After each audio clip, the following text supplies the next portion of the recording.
the voice of the beat. You know what I want? Blaze up. Come on, blaze up. It's the beat for me. Wow, wow, wow, wow, wow, wow, wow, wow, wow, wow, wow, wow, wow, wow, wow,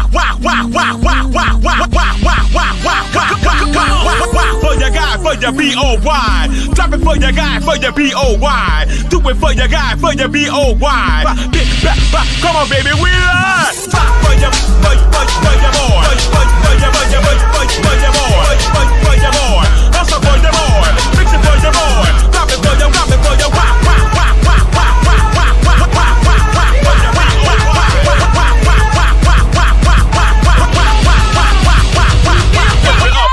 lift it up.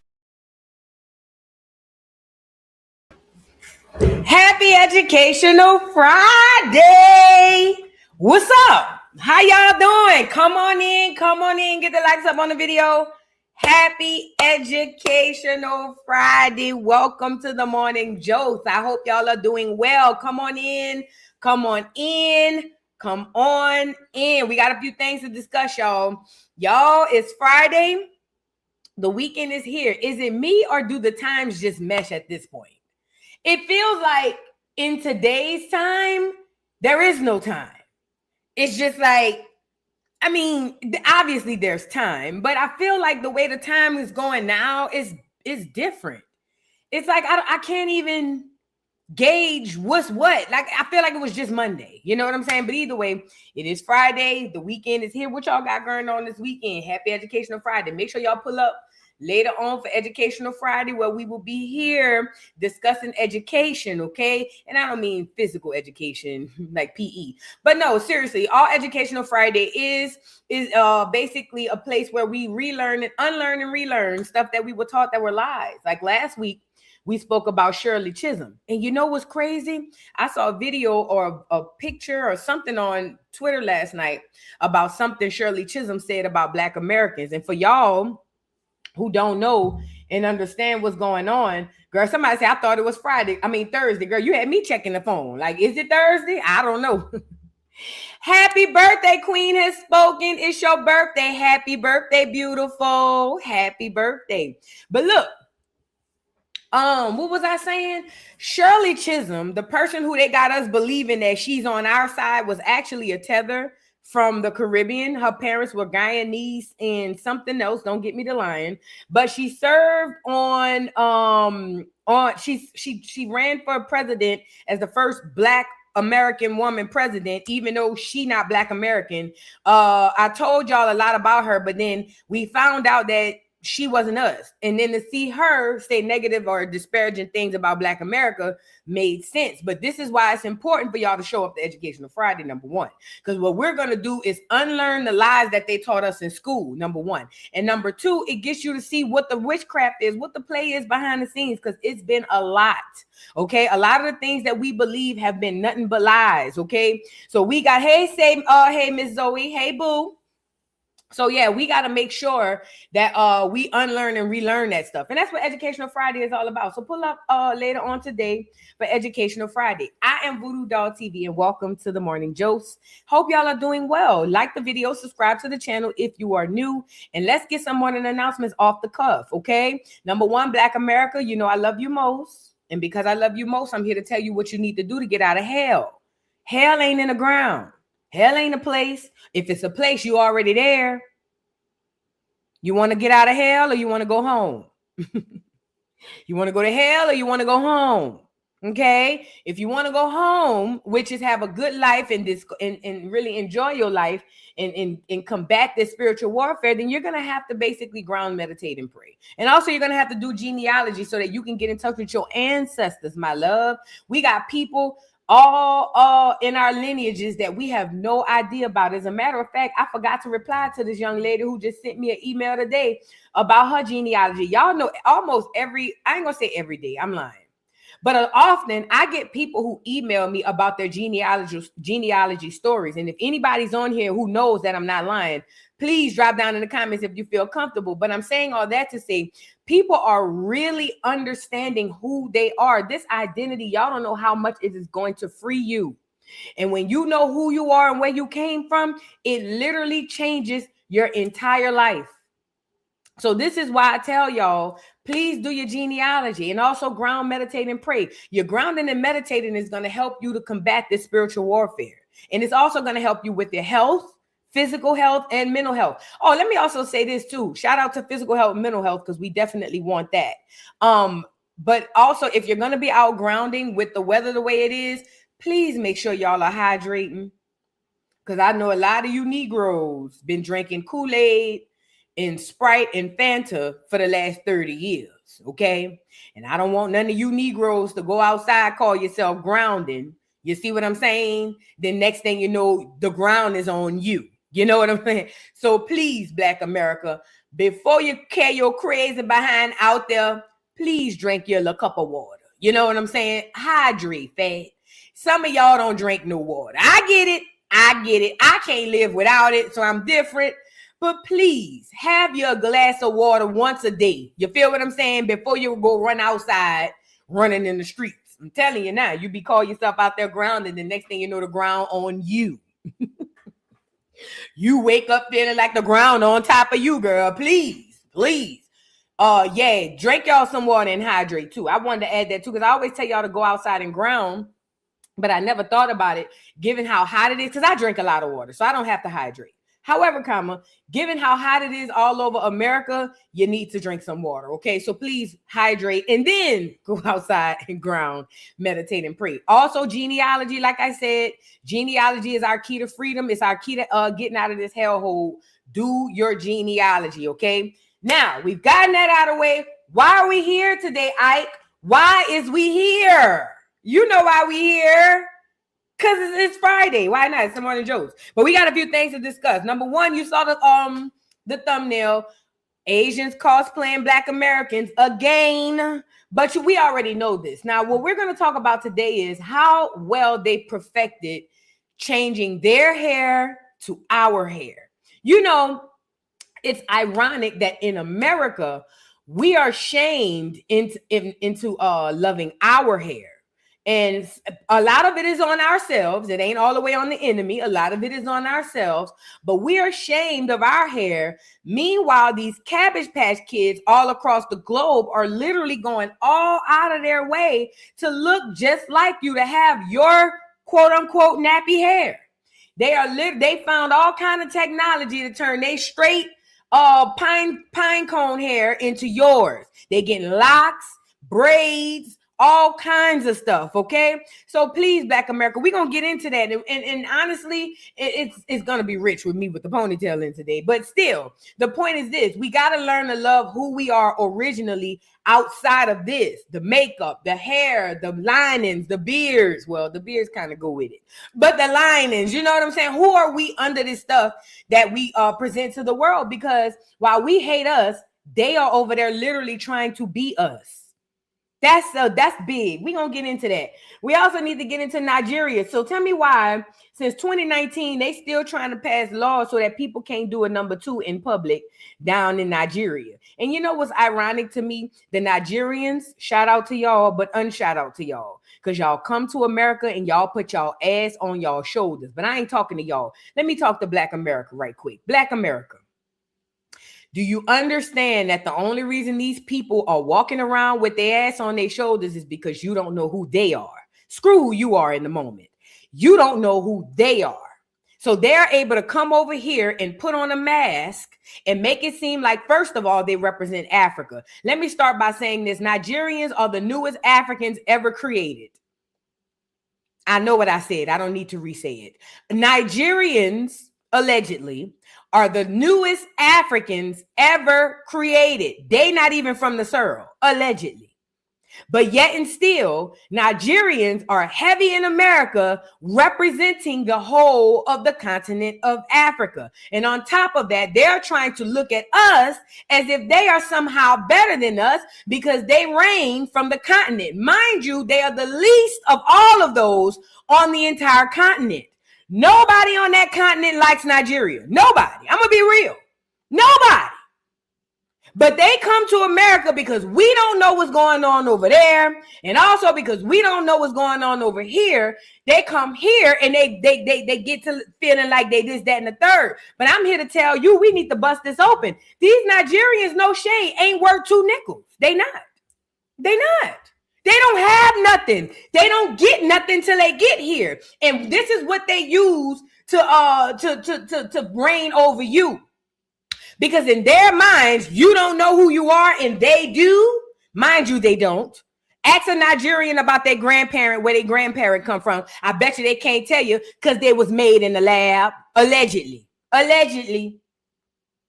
But Nigerians, the fact that they're the ones over here acting like this in America and they back in Nigeria trying to stop them from taking number 2s on the street tells me everything I need to know. I'm not mad at them. At this point, I'm looking at Black America. When are y'all going to wake up? We the only place in America that allow them Nigerians anything. In Africa, I'm not even going to tell you what they doing them over there. But what we're allowing them to do over here needs to be studied. And the only reason they're allowed to do the things that they do is because the media makes sure you don't know exactly who they are. They keep that stuff way tucked off to the side over there. Because God forbid you figure out not only are they not real Africans, they the Johnny-come-latelys, you'll kick them up out your crap. So that's why they make sure, these Nigerians make sure they put the whole of Africa on their back and they posture themselves as if they sit higher than you. But I'm telling you, they don't even sit high on the Africa totem pole, let alone over here.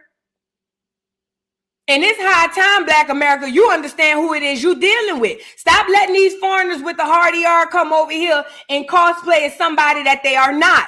Because they are trying to basically destiny swap with you. You are who they act like they want to be. We're going to get into it. And then on top of that, Godfrey in the 154 podcast, mind you, 154 is supposed to talk about the whole of Africa. Somehow these nignogs never talk about the whole of Africa. They over there with another so-called probably boule baby, Black American woman seemingly. She looked biracial, but she over there telling them about how we need to find out our roots from Africa. And look at Godfrey. Oh yeah, because we already calling y'all kings. You might as well know what king. Bull crap. You don't have no ancestors in Africa, Black America. Them ain't your people. Them is not your people. But what Godfrey in the 154 podcast and probably the people behind them knows is that they need to continue to keep us under the witchcraft, under the spell work, believing that we're African. And this is why they always on them podcasts hiding about Black America. Y'all need to come on home. Black America, Africa. They want us to be them because if we are them, it puts them in a higher position than us. And I refuse. We're going to get into that as well. Israel. Remember that video? It's an old video of Israel talking about how Black Americans' youth is going to be their main target and the main issue in the future. We're going to talk about why that is. We also need to talk about LA having a Waterbreak and Ozempic. There's an Ozempic lawsuit again, Black America. Leave that crap alone. Leave that Ozempic alone. Go old school. Start dieting and exercising. But before we get into all that, I'm going to give y'all not an honorable mention. I'm going to give y'all a break because I got to turn this AC on. It's hot up in here. Y'all get the lights up on the video. I will be right back. Make sure y'all drop down in the comments. I'll be right back. Look them in the eye. Come on, hold your face up. Look at him. Let them see you. This is him. Look at it. What's your name? Tell us your name. Give me that ID again. Giving you the ID, I showed it to you. So what? I showed you the ID. You do what? I showed you the ID. Could you let me see the ID again? Huh? No. No? Will someone else ask him for the ID? Will you ask him for it? He won't let me see it again. You didn't see it. You didn't see it. They didn't see it. That's how we need to be with these foreigners down here in America. Let me see that ID. Yeah, we need to channel TD Maxine. Every time we see these foreigners with the hard ER coming over here talking about this, that, and the third, we need to start asking for ID. Who you is, who your people and them is, where you come from, who your mom and them is, who your dad and them is, how long they been here, who they kin to. Because that's where I come from. In New Orleans, if we don't know you, we will know you, who your people and them is, where they from. And I'm pretty sure it's like that in all of Black America, or it used to be like that. Back in the day, people knew who you was by your people, who you is, who your people. Them. Oh, Miss Janice, them. Oh, all right. I know Miss Janice. Oh, all right, y'all. All right, that's Miss Janice, them grandkids. All right, leave them alone. You see what I'm saying? But if you somebody we don't know, then as a community, we getting around like, who is you? How you get around here? Who you around here for? You see what I'm saying? We got to get back to it. We got to get back to it. So anyway, let's jump off the porch. Hey, Nicole, and shout out to everybody pulling up from Facebook. Shout out to everybody pulling up from Twitch and Rumble. Shout out to Twitch, Rumble, and Facebook, and obviously YouTube in the building, okay? Yeah, right. Somebody said if you couldn't say your kinfolk, then you had to go absolutely back in the day. Who your people? Oh, Miss Barbara, my grandmother. What Miss Barbara? Miss Barbara who used to stay on 151st in 2nd Street. Who used to sell candy? Yeah. Oh, okay. We know Miss Barbara. All right, you good. Yeah. That's the problem. Y'all don't know who nobody is now. Everybody taking everybody at face value. You know, no, we got to get back right, Sergeant King. We got to get back to being nosy again. Make America nosy again, okay? Now, let's get into a couple of honorable mentions, y'all. Shout out to everybody in the building. Wait, let me read this super chat. I fucks with Vu. Thank you so much for making it rain as you always do. Thank you, thank you, thank you. Shout out to everybody and also specifically, I fucks with Vu. Thank you so much. I make it rain. I make it rain. I make it rain on them hoes. I make it rain. I make it rain. I make it rain on them hoes. Thank you so much for the super chat. Thank you. He says, hey, everybody, I can't stay too long. Just sliding through to get a little taste of my favorite eye candy. Hey, my boo, or hey, my Vu. I'm working on my genealogy in the near future. I think I'm going to be related to Vu through marriage. Just manifesting. Oh, I'm here for it. Thank you so much. I fucks with Vu. Thank you, thank you, thank you. Not manifesting me through marriage, huh? Go ahead on. Get off here. I fucks with Vu. Thank you. Thank you. Shout out to everybody in the building. We got to get into the show, okay? Y'all, let's start off with a couple. I got a few honorable mentions to show y'all today because there was a lot going on last night when we got off the live. Oh, I did post a video on the dollhouse if y'all are interested. It's a Rockhead video. I mean, if you're interested, she talking about she might quit boxing or postpone it or something. But speaking of quitting and postponing, what's going on with the Kardashians? MJ dead. Y'all don't know who MJ is? That's Chris' mama. Y'all don't remember MJ? See, I used to watch all of the Kardashians back in the day. Well, Kris Jenner's mom, MJ, has went on to glory. They said she was 112 years old or something like that. Don't get me the line. Let's read the article. It says, prayers up. Kris Jenner reveals her mother, Mary Jo, MJ, Shannon passed at 91 years old. My heart is broken into a million pieces. She says, today we say goodbye to my beautiful mommy, MJ. There are no words that could ever capture what she meant to me or the heartbreak of having to say goodbye. My mom is the heart of our family. She taught me everything that truly matters. Uh-oh. Your mama hold you out too? Oh, my God. It says to love your family fiercely, to be kind, to show up for the people you love, to never take a single moment together for granted, and to sell your daughter. She ain't say that part. All right, listen. This is the perk. MJ is gone. We not reading all that, Chris, girl. We barely like you. We don't care about your mama. But MJ is gone. I only know the clear woman because every now and again she show up on the Kardashians, right? She was very much giving me Chris Senior. You know what I'm saying? Because I always peep the way that Chris sold, because I believe she sold Kourtney and Kim. She didn't sell, no shade. Can I be honest? I believe that Chris sold Kourtney and Kim, but she didn't sell Khloe because Khloe was ugly. Okay, let me bring it back. Let me bring it back. I don't think that she didn't sell Khloe because Khloe was ugly.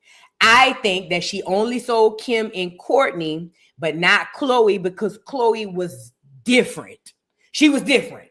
That's what it was. She was different. You know what I'm saying? So after I saw Kris Jenner was selling Kim and Kourtney, I had to say to myself, oh, I know MJ was selling your ass. You see what I'm saying? And looking at MJ, she looked like one of them rich, clear women from the 70s. You know what I'm saying? Y'all know what I'm talking about. Smoke the long cigarettes and be with the clear men down there in Hollywood. That's what that gave me. So I always felt like the apple didn't fall too far from the tree. So shout out to the first pimp in the Kardashian clan, MJ. Rest in clear, people. To MJ. She gone, y'all. She gone. And you know what's crazy? 91 is not a bad life. To live to be 91, that's actually really good, you know. And shout out to MJ for making it that long. I don't know how she did it. Maybe it was the baby's blood. I don't know. Please don't get me the line. But either way, she made it. Never would have made it. Yeah, she made it. But guess who didn't make it? The bodyguard. Now, tell me why the same day the bodyguard done died. And the first thing I said to myself was, let me find out y'all switching bodies and things of that nature. Let me find out, because MJ was passing, y'all needed another body, so y'all popped the security guard. That's how my brain be. I don't know. I'm different. I think in movies, you know. At any rate, so Kim Kardashian's security guard died too. It says longtime Kardashian bodyguard Mason Haynes passed away after motorcycle accident. Mason Haynes, the celebrated celebrity bodyguard who kept some of the world's biggest stars safe, has passed away. He was 52. According to a GoFundMe page established for his family, Haynes tragically died in a motorcycle accident on July 4th, 2 days before what would have been his 53rd birthday. Mason's life was taken far too soon in a tragic road traffic accident. The fundraising page stated he leaves behind a devoted wife, Faye, his daughter, Brooke, his son, Noah, and a loving family and an extraordinary circle of friends spread across the world.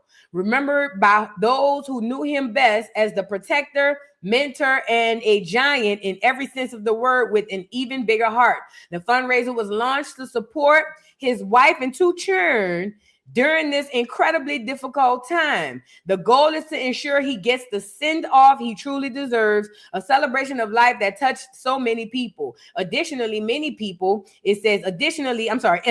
the contributions will help ease some of the immediate financial pressure that inevitably follows, such as a sudden devastating loss. So Black people, don't feel bad. Clear people don't have insurance neither. Because I ain't never heard of a clear person starting to GoFundMe. But then again, they normally keep their stuff on a tuck. You know what I'm saying? So Black America, not that it matters, please don't feel bad. The clears ain't got no life insurance neither. Because I am of confusion. How can he be the bodyguard to the stars and nobody have money to bury him? Like, and then on top of that, the fact that he died right around the time MJ died, girl, is giving get out tease. I don't know what's going on with them Kardashians. All I know is I would have stayed farther away from them. Anyway, that's what's going on in the Kardashian. They got 2 funerals to go to. And you know, with the clears, they bury their people the next day. Oh, yeah, they're not waiting. They're not sitting on nobody's. Girl, please. Only niggas do that. See, with the clears, he died 6:30 in the morning. The funeral for 5. Oh, yes. And it's only going to last 5 minutes. We ain't got all this. We ain't got all day. We done called the Pope or whoever they go to have their funerals. I'm just how the clears do. They don't hold on to nobody. He dead this morning, the funeral this evening. If you make it, you make it. We only gonna be here for 5 minutes anyway. 2-3 people gonna get up, say a couple of things, and then we're gonna put this motherfucker down in the ground. That's how y'all, I'm telling you, that's how the clears is. You know, they hurry up and get them people out the paint, you see, before they skin turn black. Because y'all know they turn black when they die, right? I'm talking about like black like this though. They turn black like this though. Y'all know that, right? That's why it clears like the berry they dead early. Because after a while, they start looking like this. Black like this. Like this. Like this. You see what I'm saying? So anyway, allegedly. So I'm pretty sure MJ and the bodyguard is good and cold in the ground by now. That's all I got to say. Let's move on. Y'all get the likes up. It's real life though. Look it up. Clear. That's why clears bury they dead early. They don't want you to see them turn black. I'll be damned. Okay. Now, let's move on. Y'all get the likes up on the video. Speaking of the clears. What? I would say that this is a shame, but I know some Black Americans that love clear people this much too. Look at these clear people off in Africa learning the African dance. You know what's crazy, Black America? Shout out to Black America and all indigenous peoples all across the world. You know who you are. You know what I'm saying? The people who know exactly who they are and know who these people are not. You know, it's ironic because if you really understand what's happening in this matrix, then you know, Black Americans, I'm only going to speak specifically on us. If you understand what's happening in this matrix, then you know that the whole reason why everybody cosplays you is because they understand that you are the true rulers of this earth. They understand that you are the true progenitors of this earth. They understand that you are the Most High's chosen people. And that is why they cosplay you. It's bigger than your essence. It's bigger than what you do. Yes, that's what attracts these people. But remember, these people want to be closer to the Most High God. And the people, rather in their good or bad spirit, that are closest to him are us, Black America. That's why we're the most copied people on the face of this earth. It's nothing about, oh, they just hating on us. No, that's what the media wants you to believe, so you never dive deep into it. The reason why everybody on this earth cosplays you is because rather they know it consciously or subconsciously, they understand who you are and what your essence carries. So they try everything that you do, your dance, your food, your hair, your lingo, your body language, your clothes. Every single thing that you do, they are going to copy because whether they know it or not, they understand that you are a walking God. The only people who don't know that they are the walking gods are the gods themselves. You're the only one still hanging on to being Black from Africa on a boat. And this is the gag about all of this. If you just sat back for 10 minutes and really thought about this whole thing, you could literally change your whole fucking life. But because some people just comfortable, that's not, now I understand why they say ignorance is bliss. You know what that means? Being able to be in a state of ignorance is fun. It's easy. I don't have to work for that. Most people live their lives like that. That's why their lives are like they are. You know what I'm saying? But anyway, let's get into these African clears cosplaying the Africans down there. Let's get into it. And this is the gag. I would say I'm mad with them, but it's some Africans that got them set up for it.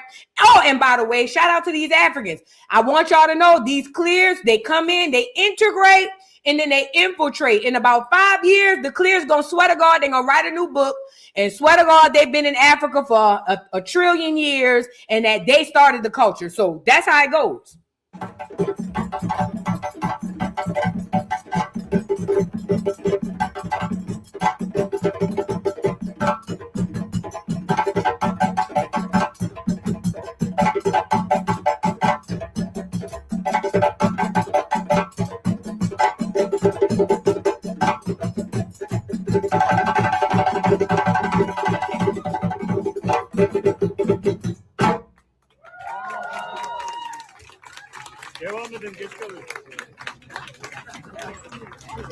So it starts like this, right? Oh, it's just them dancing. Who cares? Then they'll write books. Then they'll create movies. Then they'll create all kind of rhetoric to say they're going to write themselves in your history. That's what they've been doing this whole time. I don't know if y'all paid attention to that. And let me just say this. Not just Black America. All indigenous peoples are close to the Most High God.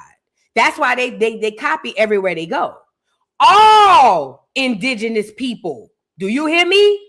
All melanated, copper-colored indigenous people on the earth. That means Africa, Europe, America, the Caribbeans, Hawaii. All indigenous people are closer to God. And this is why these Johnny-come-lately people copy you the way that they do. It's not just here in America. It happens everywhere. And it starts off with them, oh, can we be a part of it? Oh, can we come in? And because Black Americans, I can only speak on us. And plus y'all too, duck, goose. Oh yeah, come on in. It's not a big deal. And the next thing you know, 10 years, 20 years, 30 years pass, they've completely written you out of your identity and they've taken over all the same. You no longer exist. Now they created it. Or if they don't say they created it, they'll lie and say the Nigerians created it. This is very, very bad, Black America. I'm telling all indigenous people you need to know who you are, but specifically Black America, because I'm showing y'all that to show y'all how they do us too. It's a lot of clears over here. The only reason they have language, let me tell you something. Look at a clear person wherever you are. It don't even matter. Everything about that clear person in America came from a Black American. The way they wear their hair, the way they talk, the way they walk. I don't care if they hillbillies. Even that came from Black America. Everything that this world has comes from Black America. And I know it sounds crazy because you've been indoctrinated to believe that you don't contribute. But I'm telling you now, this world is naked without you. This world dies without you. Literally. Literally. And if you don't have the self-esteem to be able to see that, say that. And say it and shut up and go off into the corner. But for those of you with eyes to see and ears to hear, you got to know that you literally feed the entire world. Not just America and not just some Africans. You feed the world. Okay? Now, let's move on. What is going on with Designer, the rapper? Why did he get arrested on a DV suit and they saying that he pulled out a blicky or something or a hammer? It says Designer arrested again after allegedly chasing woman with hammer during domestic dispute. Is he crazy? He looked like it. Rapper Designer has been arrested again following an alleged domestic violence incident in South Carolina. According to police, Designer, whose real name is Sydney Royale Selbill, that's a that's a tether. Sydney Royale Selbill. I bet you he a tether. How much you want to bet? Okay. Is facing charges including second-degree domestic violence and multiple malicious injuries to property charges. It says investigators say he allegedly got into an argument with the woman over removing TVs from a wall. During the dispute, police say he smashed her phone with a hammer. The woman told officers she ran outside while holding a child to get help, but Designer allegedly chased her, threw her to the ground, and took the handbag before she escaped into a neighbor's home. Police also alleged Designer used a hammer and screwdriver to damage the neighbor's vehicle. This nigga, he keying cars like a bitch? Huh?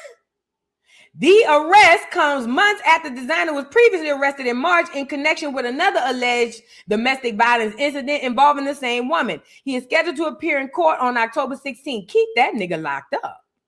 Nigga, what? You chasing bitches outside with hammers and things? Yeah, you need to go ahead and go to jail. Because what if you'd have hit that lady with the hammer? Lock him up. Prison. Lock him up. Plus, knowing that looking at that name, he ain't no nigga. What is Sydney Royale Subliminal? Whatever his last name is, he ain't no nigga. So definitely lock him up and then deport him. Let's move on. He ain't made but one song anyway. Lock his ass up and deport him. Get him out the paint. Say what I said. Okay, and speaking of locking up and deporting, y'all be careful in these churches. Matter of fact, I ain't even gonna do that. No, I'm gonna do it. If you still go to church, I feel sorry for you.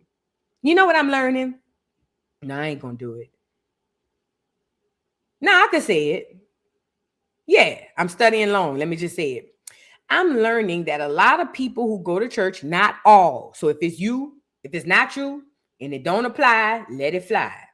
But I'm learning that most people who go to church because of the external validation of being there. I'll give you an example. I know a lot of people who go to church, and every single one of them are horrible people. However, they never miss church. And even if they do go to church, or even if they miss it when they go, they feel, oh, I feel so removed and so fulfilled and so this, that, and the third. And then the whole time, they're not learning nothing. They're not gaining nothing. And even if you try to help them to get out of the BS, they don't want it. So then it dawned on me, why are these people going to church? And then I said to not all. But a large number of people in church are in church to be validated that they're good people. And this is the worst part. Good people don't need validation from outside of themselves that they are good people. So with that logic, that would mean that bad people are going into church looking for validation that they are good people, even though in the back of their mind, and a lot of them in the front of their mind, they know they horrible, shitty people. And it gives them a shield, because if they go to church often and you don't, especially during an argument, they get to say, well, I go to church, I'm closer to God, even though God does not reside in any of these buildings. He resides in your heart. So if your heart is black and cold, then God doesn't live there. He's nowhere near you. So it don't matter how many Sundays you go to church, your ass is still going to HE double hockey sticks, if there's even a place to go like that. You know what I'm saying? So either way, I just found that. And then on top of that, it's external validation. And a lot of people go because it's trendy to go. The pastors are getting younger. The music is getting litter. That's why y'all hoes be all online, going live at church and all of that stuff. And in our mind, I'm going to speak for the people who's on the other side of your post. In our mind, we know all y'all is demons. We do. And speaking of, the reason why y'all go to church is because a lot of y'all have demons on y'all bikes. And then the demon takes y'all down to the church where the demons live. You see what I'm saying? Let me say that again. A lot of y'all live with demons in your spirit and your energy. Not everybody. I'm talking about the people down at the church house. They live with the demons in their spirit and their energy. And now that demon wants to feed. So where does that demon go to feed outside of the everyday schmegula-degula places? Church. The most demons reside inside of the church. The most demonic shit that we know, especially that's happened on us, come from either inside the church or people who were heavily close to it. Because the church is not where the Most High God is. It's actually quite the opposite. It's full of demonic presence. This is why sexual assault goes rampant in the church. This is why rape runs rampant in the church. This is why teenage pregnancies run rampant in the church. Divorce, adultery, fornication, all of those things run rampant in the church, because that's where the demons, that's they spot. That's where they be. That's where they live. It's like ground zero for them. And this is the gag. And not all churches. I'm not saying all churches. I know that it can't be all churches and it can't be all people. I'm not trying to offend people. I'm just trying to wake y'all up to what y'all really dealing with. So now the demons reside in the church because it's home for them. And also it's a way for recruitment, because all of these church people, you ever notice church people always recruiting other people to go to church? Put a 3 in the chat. Y'all never notice church people always trying to get you to come to church. Oh, girl, you need to come to church. Oh, girl, when the last time you went to church? Oh, girl, the reason why life going bad in your because you ain't been to church. Girl, you need to go. That's the demon. Even if they in their mind are doing it from a good place, it's that demon trying to extract more souls. You see what I'm saying? That's why them Hebrews too. Oh yeah, especially them Hebrews. But it's not any specific church. It's all organized religion. That is where the demon resides. I think often about Aretha Franklin and her story, alleged story. And her, according to Aretha Franklin's alleged story, her father was a major big time pastor in the congregation. He was so big, he was bigger than the Martin Luther Kings during the time. Aretha Franklin's father was kind of like the godfather of Black church back then. And the whole time back then, after church and sometimes probably during church, they was having freak offs. They were screwing with children, all kind of same sex and all kinds of bestiality. All of this stuff happening with the very people who were leading the church. How you think Aretha Franklin got pregnant at 12? That shit happened inside the church. You see what I'm saying? I know it's postured as the place where God lives, but I'm here to tell y'all God ain't nowhere in there. That's all demons. And this video is going to show you. So apparently this church has a whole bunch of people there, and they have this youth program.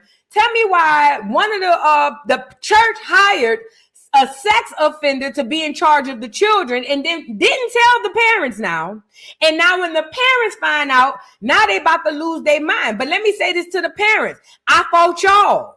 Let me tell you why I fault the parents. Because some of y'all are so slow in the head that y'all believe just because this building has status that it has to be safe. And y'all relinquish your children over to these people. And I'm telling you, you're more than, especially at the church. Especially at the church. You give your child over to anybody at the church, it's a high possibility that that child will be raped and or sexually assaulted. I'm telling you now. I'm not saying it's always going to happen. I'm telling you there's a very high likely and probability that your child, the moment you hand that child over, will go through some sort of rape or sexual assault. I'm telling you. While you in the pew hollering, thank you, Lord, and amen, they back there screwing your churn. Allegedly. Let's get into this video. Y'all, like I say, I was saying all that to say this. God does not reside in any of these buildings in this world. He is literally inside of your heart. And if you think you're running toward him by running to that book or that building, I'm telling you now, you're running as far away as you can. Let's get into it.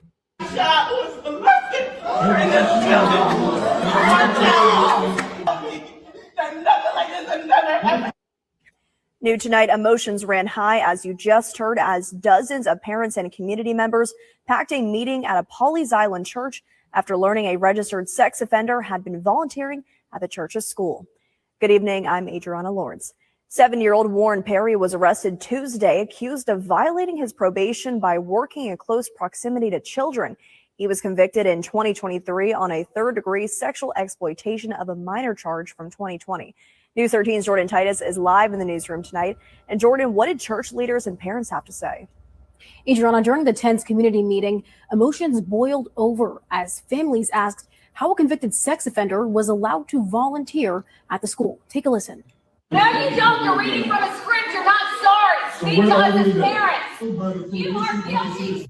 Dozens of people filled Pawleys Island Community Church Wednesday night, demanding answers after learning a registered sex offender had been volunteering at the church's school. Trust is earned, especially in moments like this.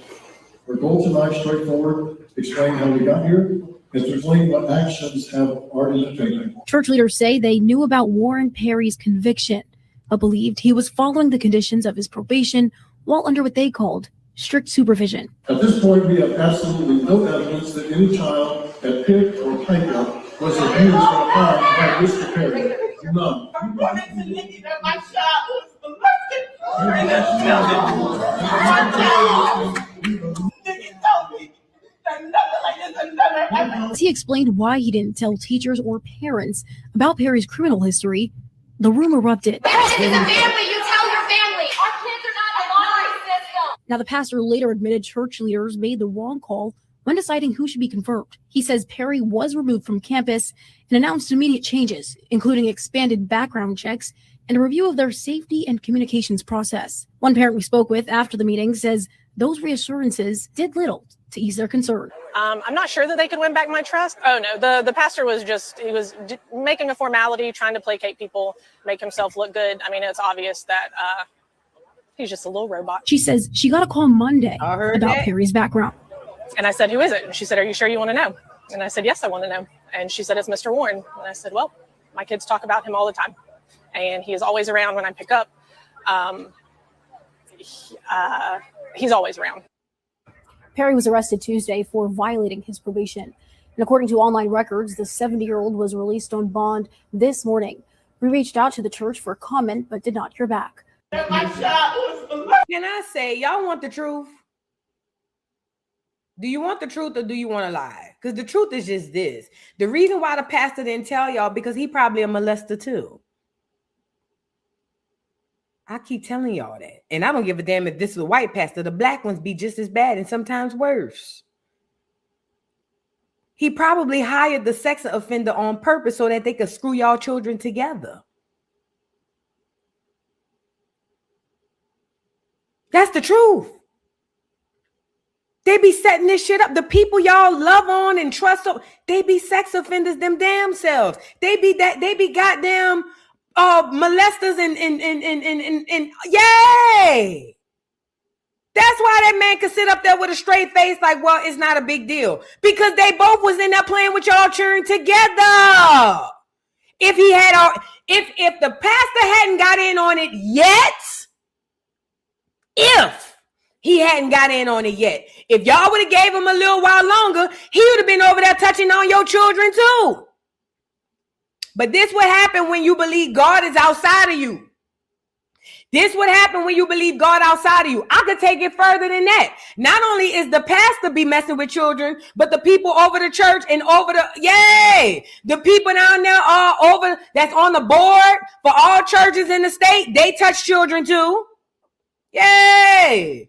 All of the people in the government, all them politicians y'all love, they touch children too. Do you know that I was watching this video on TikTok with Tim Tebow. He put up a map of all of the places where they got people watching child porn. The map was all red all over America. All of these people messing with y'all children, but y'all trust them. The problem is you trust them.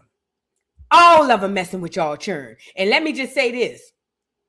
Let me say this as well. You gotta know energy harvesting that comes from them people molesting and R-wording and doing horrible things to children. And spiritually, you don't understand the kind of energy it gives them goddamn warlocks and witches. And it ain't just the men. It ain't just the men. So while y'all running around there to praise God inside of these buildings because you love pastor and he give a good sermon, them be the main ones. Everybody is in on it. Police, judges, everybody touching on children, girl. The only people ain't touching on children is the ones who children getting touched on. Y'all niggas better wake up. So you go to file a report at the police station and you wondering why they keep dropping the ball. Because the police chief touch on children too. And then you wonder why you try to take it to the Supreme Court and they keep batting you down. Because they touch on children too. The only people that ain't touching on children is you. Bitch. Everybody touching on children. Come on, man. Y'all better, man. And this is the gag. Because you like them or because you trust them. You just, here go, oh, take my kids. Here, y'all come pick up mine. Get my 3. And plus you need a break. So yeah, y'all come pick up my kids. Sending your children right into hell. Sending them right to hell. You about to ruin their whole lives. Every time you send them down there, you're ruining their lives. Creating trauma that them children ain't gonna be able to get past it when they become adults. Yay. Every time. I'm telling you. Somebody said, repent, Jesus is coming. Wait on it. I ain't waiting on Jesus. I'm good. You can wait on Jesus if you want. I ain't waiting on Jesus. I'm going to move now. And I'm telling y'all that when y'all go down to these police stations, when y'all go down to these churches, and y'all go down to all of these people, they touching on y'all children. And that's why they don't want to give y'all no justice, because all of them touching on children. Let's talk about it. Let's move on. Let's move on. Y'all get the likes up on the video. Y'all can wait on Jesus. I'm good. I'm not waiting on no Jesus. I'm straight. I think that's insane to me. I think anybody with that mindset is crazy. Oh, we just need to wait on Jesus. Okay, girl, you wait. I'm gonna move around and you wait. I'm gonna keep moving. You stay right here and wait. I'm sorry. I never understood the concept as a little bitty girl. I just didn't. From a little child, I never understood the concept. So we just supposed to sit here and get pissed on and wait for Jesus? A clear man to come from the sky like this? Oh, my chill. Yeah, I'm good, love. Enjoy. Let's move on. So look, speaking of Jesus, look at these clear people catching the Holy Ghost. Now, you know clear people can't catch the Holy Ghost, but you know they're going to do whatever they see us do. Look. Every person be broken off their life in Jesus' name. May the anointing be placed in your life so powerfully.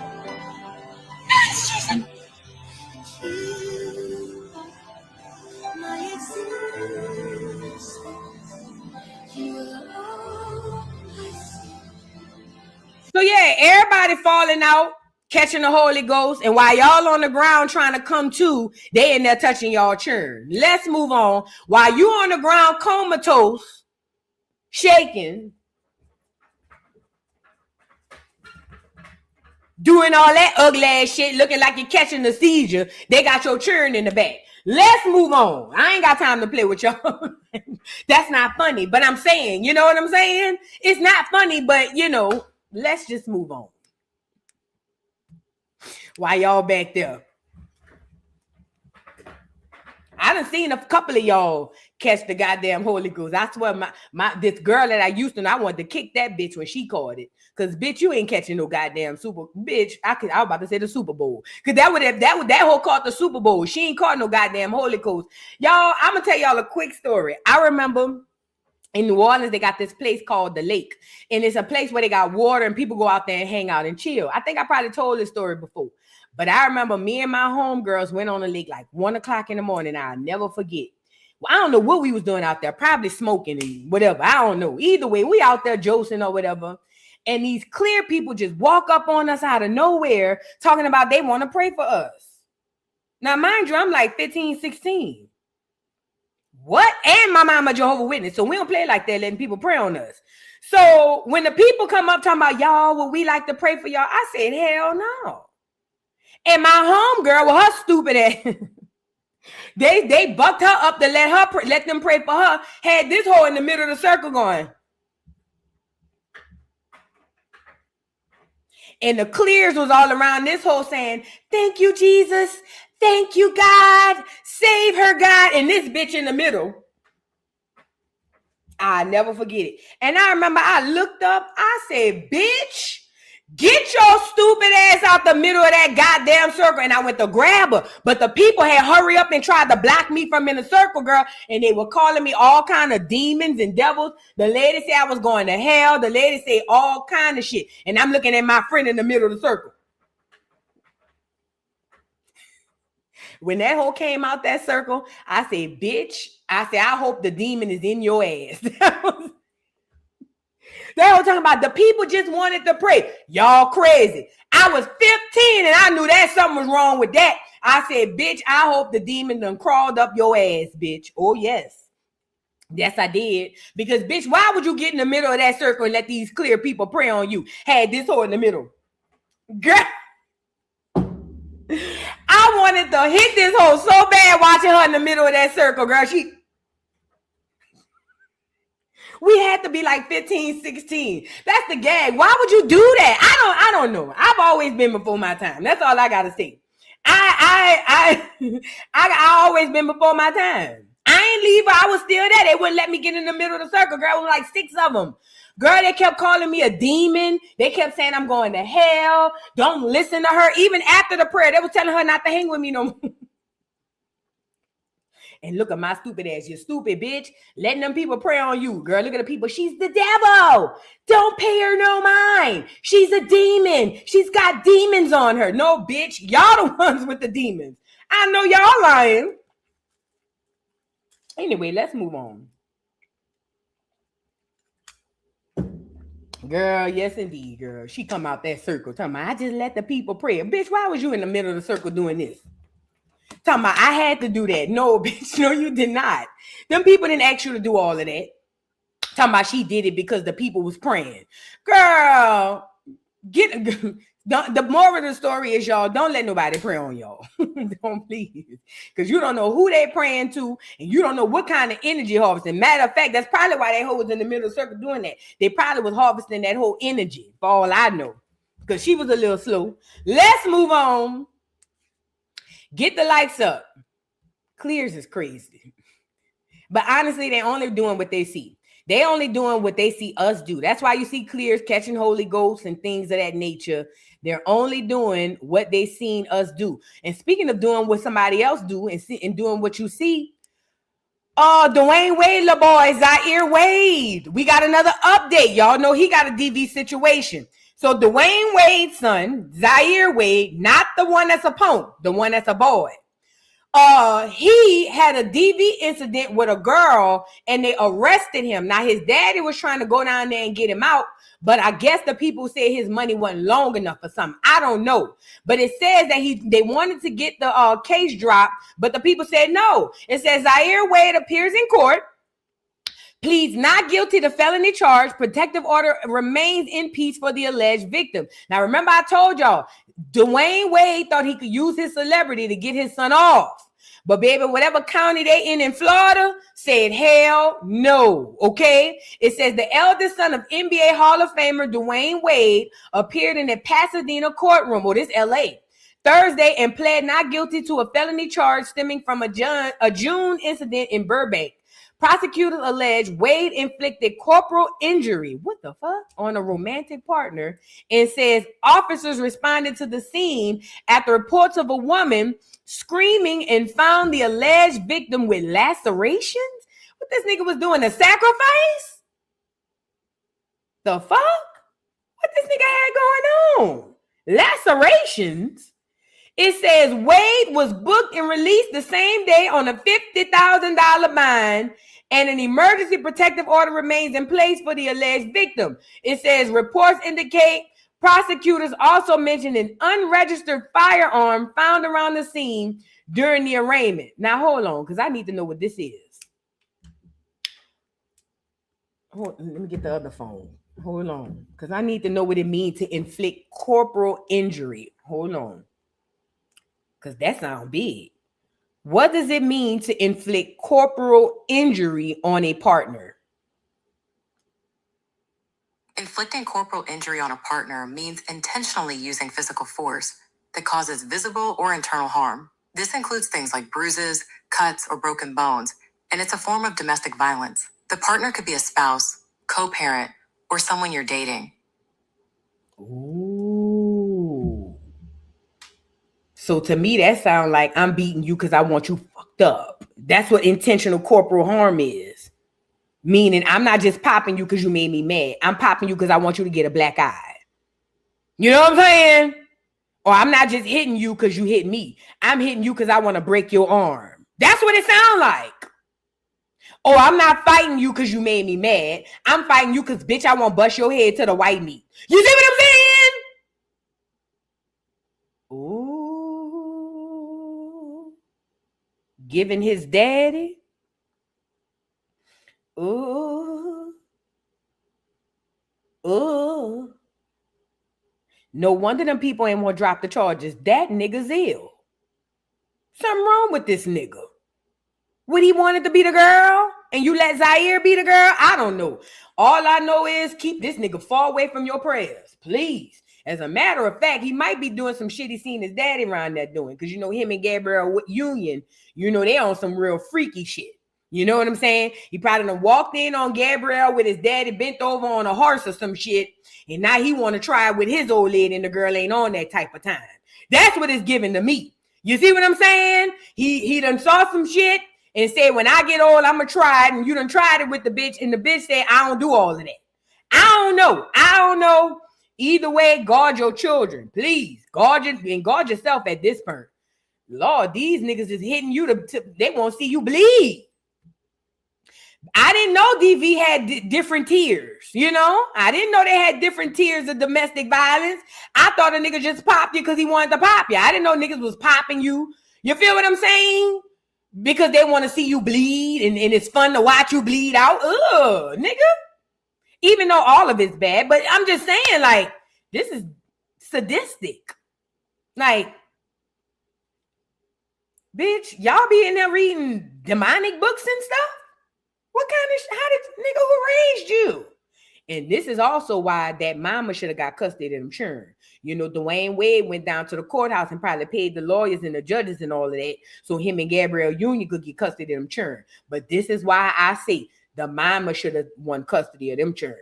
And if the mama would have won custody, at best, Zaire just be a punk. He'll still be Zion, though. At best, he'll be E.J. Johnson. At best. Just a big old punk.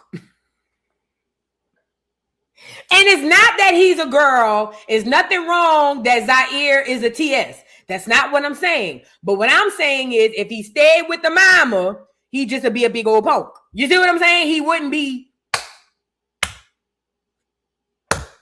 Let's move on. Get the likes up on the video. For real. Let's just move on. Where we go next? Y'all caught me off guard with that. Oh, Lord. It's so much family drama. So did y'all see this video? This lady's brother killed her daughter for some sort of domestic, because I guess for some sort of inheritance. And when they asked the mama about her brother killing her daughter, the mama was smiling like, oh, she, you know. And it's just like, girl, your brother just killed your child. But the mama is weird. And no shade, but she's a tether. Let's get into it, y'all. Get the likes up. I don't know what type of time these people be on. A heartbreaking family dispute taking a devastating turn. Mount Vernon, there you go, New York. Authorities say 58-year-old Michael Foster of Mount Vernon has been arrested and charged with murder after fatally shooting his 39-year-old niece, Julia Anderson, in what investigators believe stemmed from an ongoing inheritance dispute over a family home. Police say Anderson had just finished her shift working as a caregiver for adults with developmental disabilities and was getting into her Jeep in the Wakefield section of the Bronx when she was shot. She was rushed to a Jacoby Medical Center, but tragically did not survive. Investigators later arrested Foster, who now faces charges including murder, manslaughter, and multiple counts of criminal possession of a weapon. Loved ones described Julia as a kind, hardworking woman who dedicated her life to caring for others. Her family says she was only 1 month away from celebrating her 40th birthday, making the tragedy even more painful. Authorities have not released additional details about the inheritance dispute, and the investigation remains ongoing. Now, pay attention to the mama, because they're going to tell us the story about how her brother killed her child. But pay attention to the mama's face and reaction when she's talking about her dead daughter. It's sick and it's weird. Let's get into it. This morning in the deadly shooting of a woman who was sitting in her car in the Bronx, police have arrested the victim's uncle and charged him with murder. Investigators believe 58-year-old Michael Foster killed his niece, 39-year-old Julia Anderson, as part of an ongoing family dispute over inheritance of a home. Anderson was gunned down on Murdoch Avenue in Wakefield on Monday night. The shooting happened just steps from the group home where Anderson worked with people who had disabilities. She had just gotten off of work. Family members say she worked as an aide to people with disabilities. Her mother told us this morning she knew something was wrong when she did not hear from her. Here's what she told us. She's very good. She kind of looks similar like me, although she's tall. She's 6 foot, right? I think. And I don't know. She went to work, and that was it. We never hear anything more from her again. Because she usually comes home at 12 o'clock in the night. And usually when she comes out, she was making some kind of little noise or something, so I know she's home. But then I was wondering what happened. I didn't hear it after 12. New details this morning in the deadly shooting of a woman. It was the mama's reaction during the press conference for me, or the news clip for me. It was just as if her daughter is just off on vacation. Like, oh yeah, well, she's normally home. She looks like me, just taller, 6 feet. And normally she'd come home at about 8, but she never. What? Your daughter is gone. And the fact that this is a dispute over inheritance, what if the mama, it's giving me the mama told the brother to kill the daughter. It's given the mama told the brother, get this bitch out of here so we can make sure she don't get X, Y, and Z. Because whether people want to believe this or not, people kill for inheritance. People kill for less. So it's given, she told the brother, in order for us to be the last 2 surviving members for whatever it is they fighting over, you got to get rid of her. And the brother was like, bet. Now remember, I don't know where they from. I do hear an accent. But in most third world countries and or Africa, no shade, in some of the Caribbean, a lot of the Caribbean, you can kill these people and walk free. This ain't, everybody don't work like America. This is why these people have such a disregard sometimes, not all, But this is why sometimes they be having such a disregard for life. In some of these places, you could kill your wife and your woman and stuff like that and be okay. So it seems asinine to us because we don't operate in those manners. But this is what these people do, allegedly. Not all of them, but some of them, you know. It's just sick that the mama was just so like, and again, I would say it's a cultural thing, but that's bull. It ain't a cultural thing. The mama looked like she ain't like the daughter no way. The mama looked like she ain't like the daughter no way and was glad she gone. And that sucks, you know. Y'all get the likes up on the video. One more honorable mention before we get into some other stuff. I didn't know that Ja Rule was never signed to Murder Inc., that he was actually a partner on owning the brand. I had no idea. Shout out to Ja Rule and what's that boy named Irv Gotti. Let's get into it. And Irv Gotti was a tether. I must add that. Ever was signed to Murder Inc.? No. Ever? No. So once Irv started the label, yeah, I was silent partner with Irv. You were a silent partner with Irv in the label, yeah. So you like a co-CEO, but the public didn't know that. Right. Well, we kind of leaked it out to the public. They kind of knew, but okay. It was like, you know. Obviously, Murder Inc., everybody just associates you with Murder Inc., right? Sure. I'm not just you, Ashanti, you know, the whole crew, but you obviously are the flagship player. Irv felt like, I'm going to give Rule a piece of this because we came here together. And now I'm getting the label deal, you know what I'm saying, off of. Well, that's what I want to talk about. Did y'all have a conversation about like, yo, can I get some equity? Did you approach him? Did he approach you? Or like, how did that happen? Irv was like, yo, Rule, you know, they offered me a 50-50 joint venture situation. And obviously I want you to be a part of the joint venture, but they're not going to let you sign with me. But of course, you know, I'm going to be the one holding the flag, you know, helping build the company. And so Irv was like, yo, nigga, you know what it is, nigga. You know what I'm saying? So he took care of me. That's actually brilliant though, because even though you wasn't signed, you repping it, it just makes the Murder Inc. brand so much bigger. So when you writing songs for J-Lo, you bring Ashanti now, they just automatically associate you with Murder Inc. anyway. So the valuation of the company just goes up. Well, I was Murder Inc. You know what I mean? I didn't never really feel like a Def Jam artist per se because I did everything Murder Inc. You know what I mean? So that's the way we built it and that's the way we moved it. And then it felt right because, you know, that's how D was moving with Rough Riders and that's how Jay was moving with Rockefeller. And so it was like, all right, I'm with you know, me and Gotti got Murder Inc. Y'all got Rock. This picture is so nostalgic. If you are between the ages of 35 and up, especially 35 and 55, you were there. Now, I ain't gonna say 35, maybe 40. You were there when this picture dropped. And for those of you who don't know what was happening on this picture, these were the top 3 niggas in rap all across America. Okay? Ja Rule was running, all 3 of them was from New York. And now that I'm thinking back, that was all done by design. But still, these were the top 3 niggas as far as music playing in the streets. These niggas had the streets. It wasn't nobody out doing them. I was there. A lot of y'all was there too. Okay, what I'm saying? So we know, because we know exactly what was happening during this time. It wasn't until 50 started beefing with Ja Rule that Ja Rule fell off. But if y'all don't know, Ja Rule was that nigga.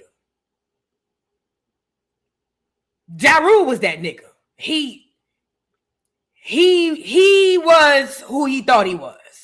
Until 50 came along. Well, that's a whole nother story. I'm just saying, I just looked at the picture and it just sparked a lot of nostalgia. That's all. Rockefeller, y'all got Rough Riders, and this is the 3 entities of what we are, and it worked. You know what I mean? You said you never was signed to Only thing that I would say that's bad on this, shout out to Irv Gotti for making sure that Ja Rule was taken care of. Only thing was, if I was Ja Rule and we created this together, nah, you're not about to sign on my behalf a motherfucking thing. Nigga, we got to figure this shit out legally. Now, thank God in his mind, it worked out in his favor. But in my mind, it didn't work out in Ja Rule's favor. Ja Rule did most of the work.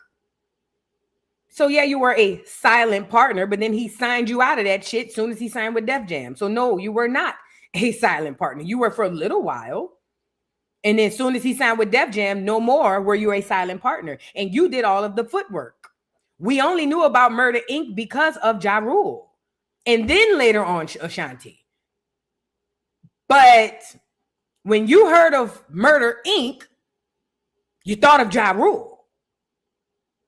I don't know. Everybody different, but he trusted Irv, and he said Irv took care of him. But I'm pretty positive for the amount of work Ja Rule put into Murder Inc., he didn't get compensated enough. That's just my opinion. Let's move on. I forgot about Charlie Baltimore. She only had 30 seconds of fame, you know. Shout out to Charlie Baltimore. Is she a clear woman? Drop down in the comments. I always thought she was. Is Charlie Baltimore a clear woman? Is she the one saying, you can meet me at the hot spot? Or whatever she be saying. Oh, I forgot about Vita. Vita was on there too. Or they say she is a clear woman. Oh, clear as the day is long. Girl, now I figured that back then. I knew it. She gave me Mariah Lynn teas before I knew who Mariah Lynn was. You know what I'm saying? Go ahead on Charlie Baltimore. She used to suck on Biggie's meat. And I ain't gonna lie. Between Kim, Faith, and Charlie Baltimore, you hoes had to be below desperate to suck on that fat, funky nigga meat. I said what I said. To this day, I don't see how y'all did that. I ain't never wanted to make it that bad. I ain't gonna lie. I ain't never wanted nothing in life that bad to me. I suck on Biggie meat.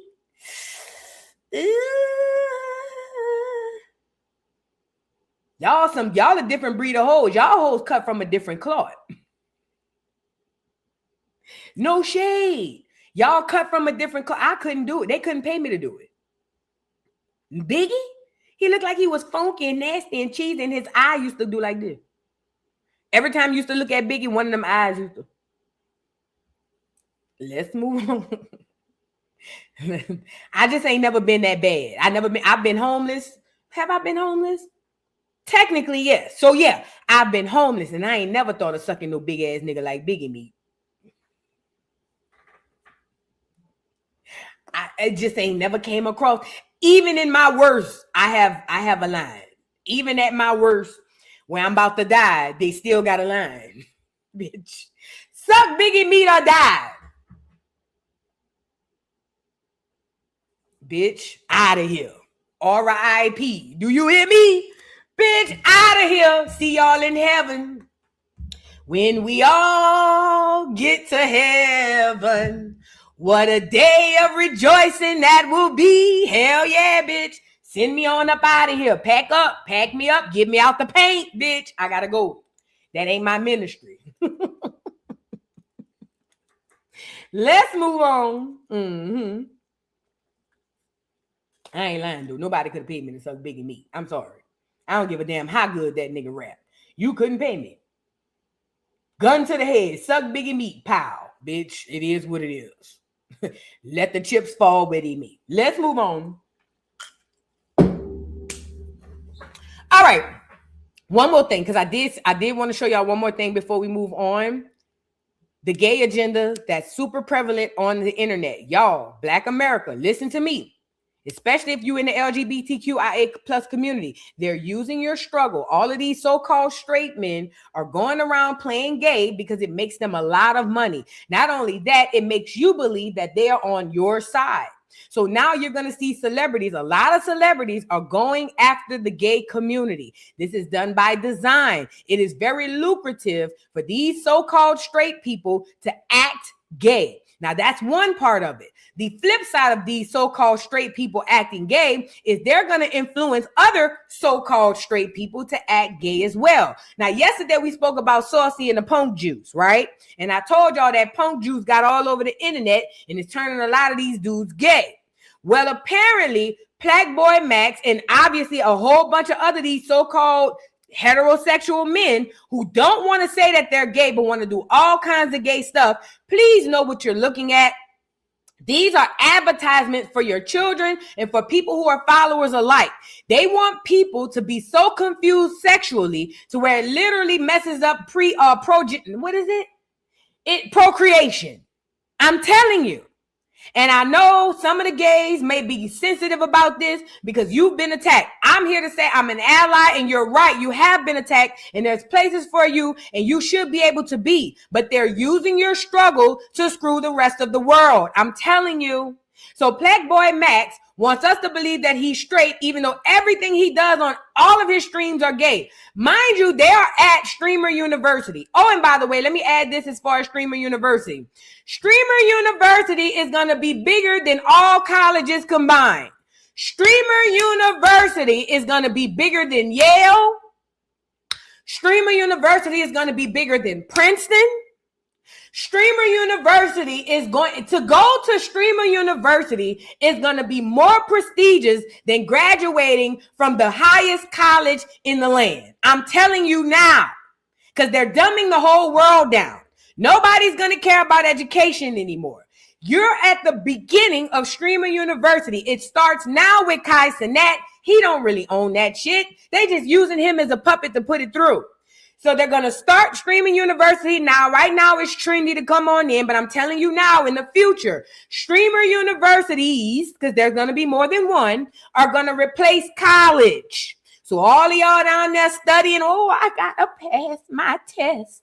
It's going to be a nigga graduating from Streamer University that's going to outdo you. I'm telling you now.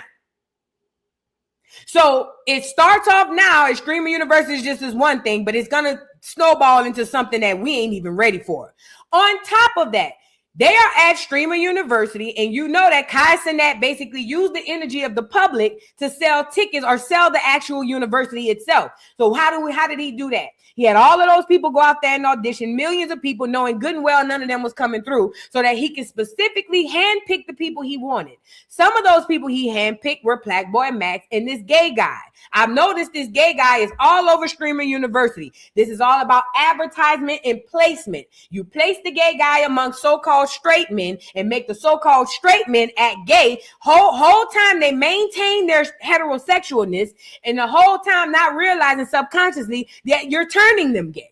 So they'll tell you, oh, I'm not gay, but then it'll be men acting like women and men doing gay stuff. And then in their mind, fast forward, they'll rationalize. Even if they have gay sex, they'll tell themselves that they're not gay. And this is the gag. Your T.S. Madisons and all these other punks that's running around here trying to get us to all be punks. They're going to be behind the people telling them and affirming them. Yeah, you're not gay. Those people are just homophobic. It's a setup.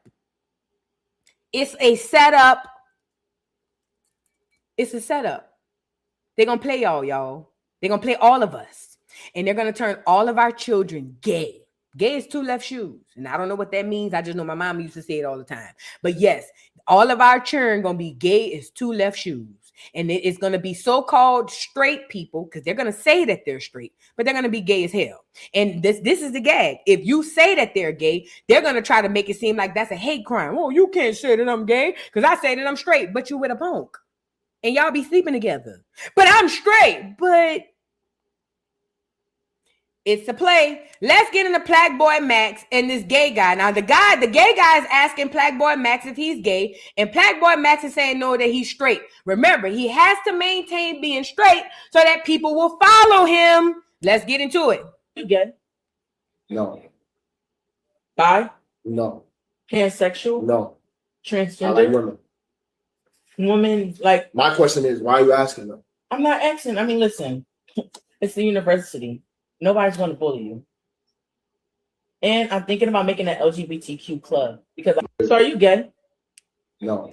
The fact that this is added to the Streamer University, some might feel like, well, it's DEI, not DEI. It's a way of including everybody. And I'm here for it. I think that gays and everybody else should be included.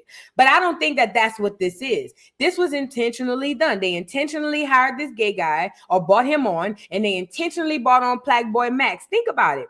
Black Boy Max has been doing gay shit for the past year on all his streams. So it's perfect to pair him up with a real gay guy so that other straight men can be comfortable, because remember, in today's society, most straight men don't hang out with gay guys. And there's nothing wrong with that. Because a straight guy and a gay guy will not have much in common. That's why gay men hang out with women. Because a gay man and a straight man literally have mostly nothing in common. But the world wants to change that. And the only way to change that is to take that straight man and make him gay, or at least gay adjacent. So have the straight man do gay stuff, You see what I'm saying? And that will ease him into wanting to hang around the gay men even more. And guess what eventually happens? That so-called straight man, he turns gay. It don't matter what he say in his mind. He's going to be gay. And y'all believe that being gay only happens through birth. Bullshit. And I'm watching all these people turn gay off of the internet. Bullshit. I'm seeing so many hoes eat coochie that would have never ate coochie if they'd never seen their favorite celebrity do it online. Everybody, I ain't gonna say everybody, a large number of our people are followers. They would never like to admit it, but I'm telling you what it is. This is an agenda. And like I said at the beginning of this is why Streamer University is going to be bigger than Princeton, Yale, and all these other top colleges, Harvard, or Howard. It's going to be bigger than all of that because that's going to be the first place they do indoctrination. Let's move on. And they're going to turn everybody stupid. Y'all know streamers are dumb. They are. No shade, but they're stupid. Not all of them, but 95% of them are dumb.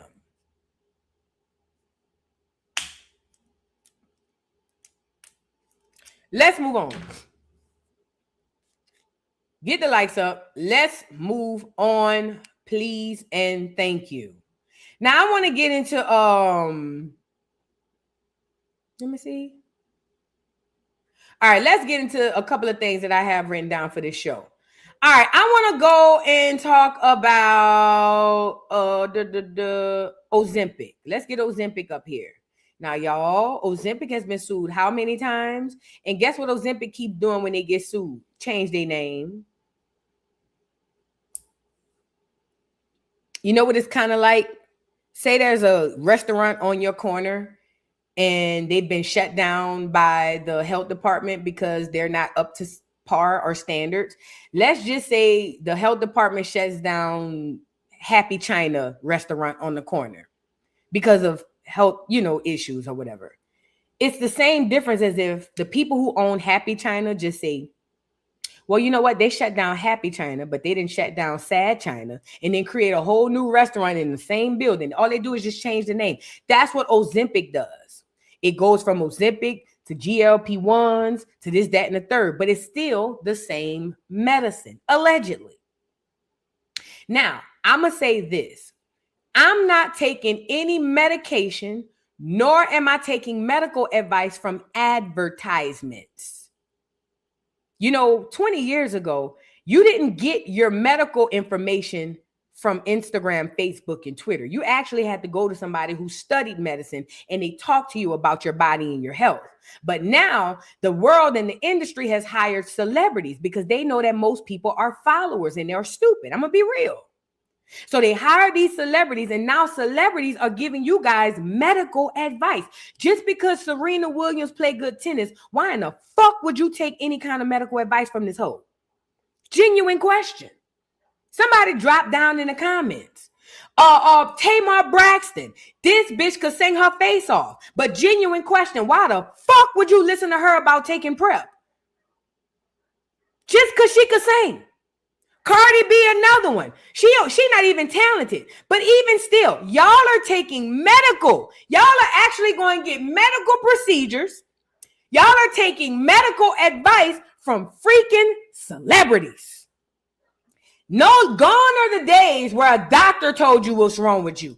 Now they got celebrities telling you what's wrong with you. And people are going for it. They going for it lock, stock, and barrel. For my people will suffer due to a lack of knowledge. So Serena Williams could hit a good tennis ball, and because of that, she put her face on Ozempic, and now how many Black American women went got that shit? Oh, man. Come on now. I need us to start using our own brains and our own discernment. First of all, Serena look a mess. Let's just say you listen to her. When you seen her, she looked a mess. Why would you then go behind her and take it? That's because people only see these celebrities for what they are. They literally are their gods. You guys have turned celebrities into your gods. Celebrities literally run all of America's lives. The way that we look at them people over in Europe who love on the king and the queen, they got Black Americans who revere celebrities as if they are God himself. And I'm telling you now, you going to hell and God will make you pay. That is called idolatry. It's one of the 10 commandments. Thou shalt not put no other gods before me. But y'all put these celebrities before him, yourself, and your children every single day. Idolaters, your souls are required in hell. Get the man up here. Idolater, your soul is required in hell. All y'all running behind these regular ass celebrities and they taking y'all to hell. I done told y'all 11 times. They done already sold they soul. They don't have nothing else to look forward to. So to collect your soul makes all the sense in the world. Let's get into this new lawsuit with Ozempic. Because while she on here telling you to take your GLP-1s, behind the scenes, they keep getting sued.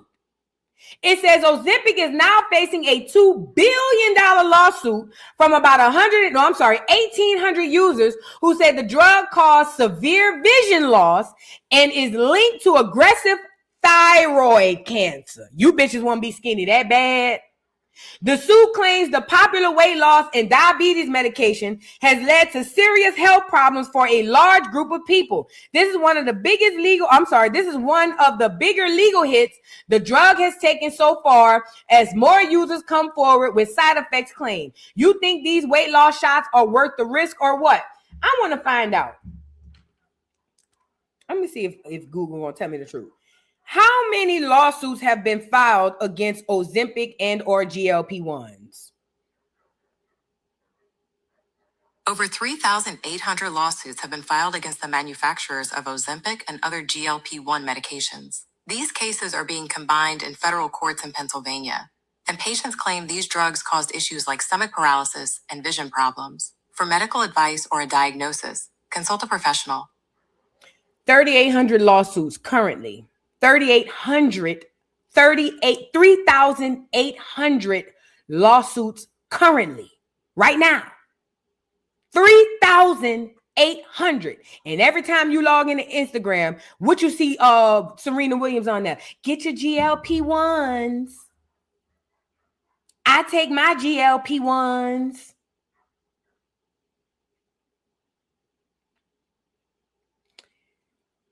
The Most High gave you discernment. Use it.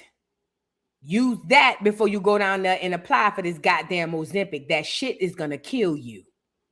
You're going to be skinny in the casket. And your head going to be big. And when we bury you, we going to still talk about how bad you looked in the casket. At least I will. Leave that shit alone.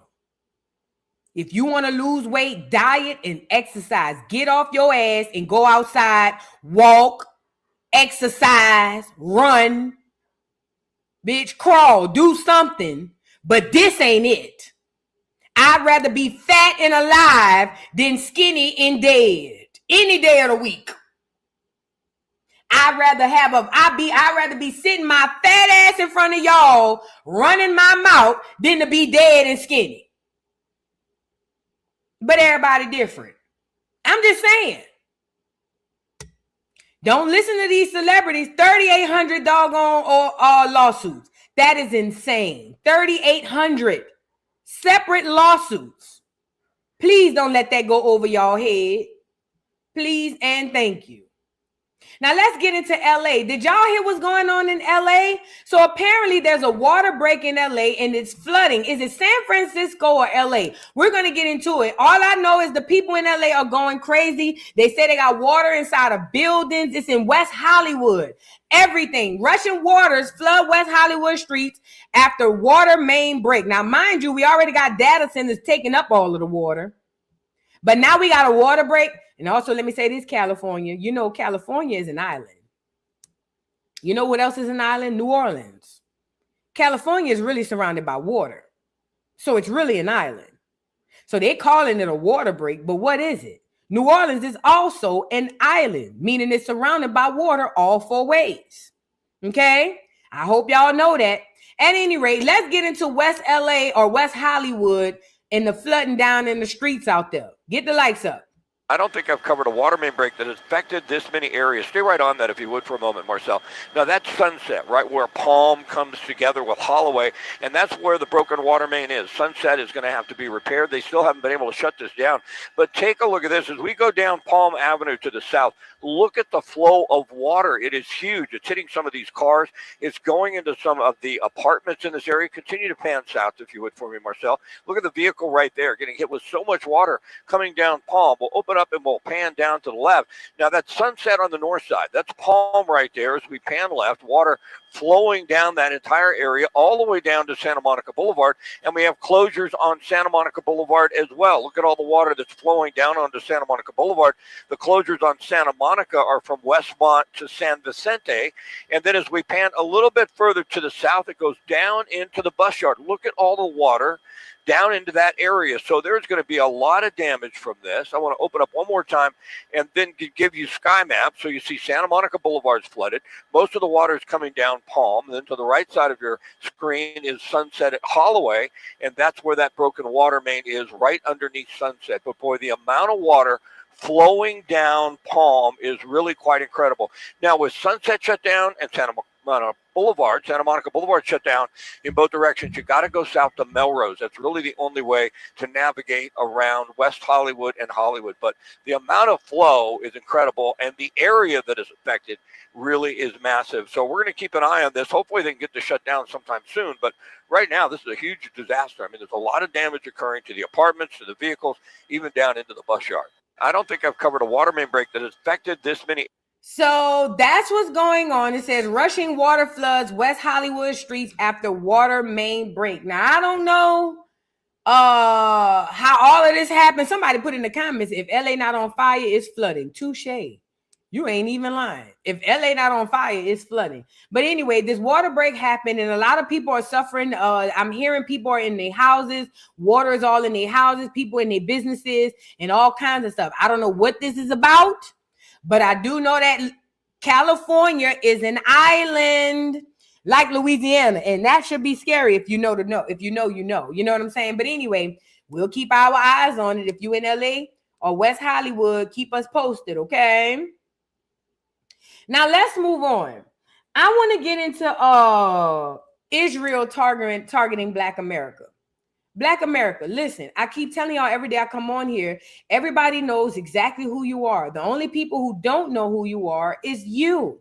You, Black America, you're the only people who don't know who you are. And everybody spends a lot of money and a lot of time and a lot of resources to keep it that way. That's why they put a lot of funding into your education. That's why they put all that funding into your churches, because they need you to continuously be stupid. So you never know who you are. As long as you don't know who you are, they get to live in heaven and you get to live in hell. I'm telling you now, okay? Now, because we know this, or we don't know this, most of us don't know this, but we should know this, right? We're literally being watched and targeted by all these groups of people all across the world. And they're targeting us and watching us because they know exactly who we are, but we don't. Now it's high time that we do this genealogy to find out exactly who we are. Now, why is this important? There was an old video from 2008, I want to say, where Israel was having a meeting and they were speaking about how their main issue or their main target should be young Black people. And this is the thing. When I first saw this, I was thinking to my head, it's the orange juice people again, trying to find ways to capitalize off of us and screw us over.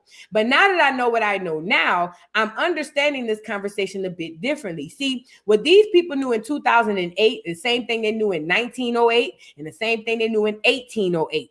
At some point, Black America was going to wake up. And when they wake up, it's going to be all hell to pay. So what are these people doing, and what have they been doing in preparing, or in preparation? That's the word. In preparation for this awakening. They've been setting up all kind of plays to keep us asleep and stupid, Okay, so while we keep being entertained and while we keep falling for all of these educational bananas in the tailpipes, they are working actively to keep us slow so that they can continue to keep us asleep.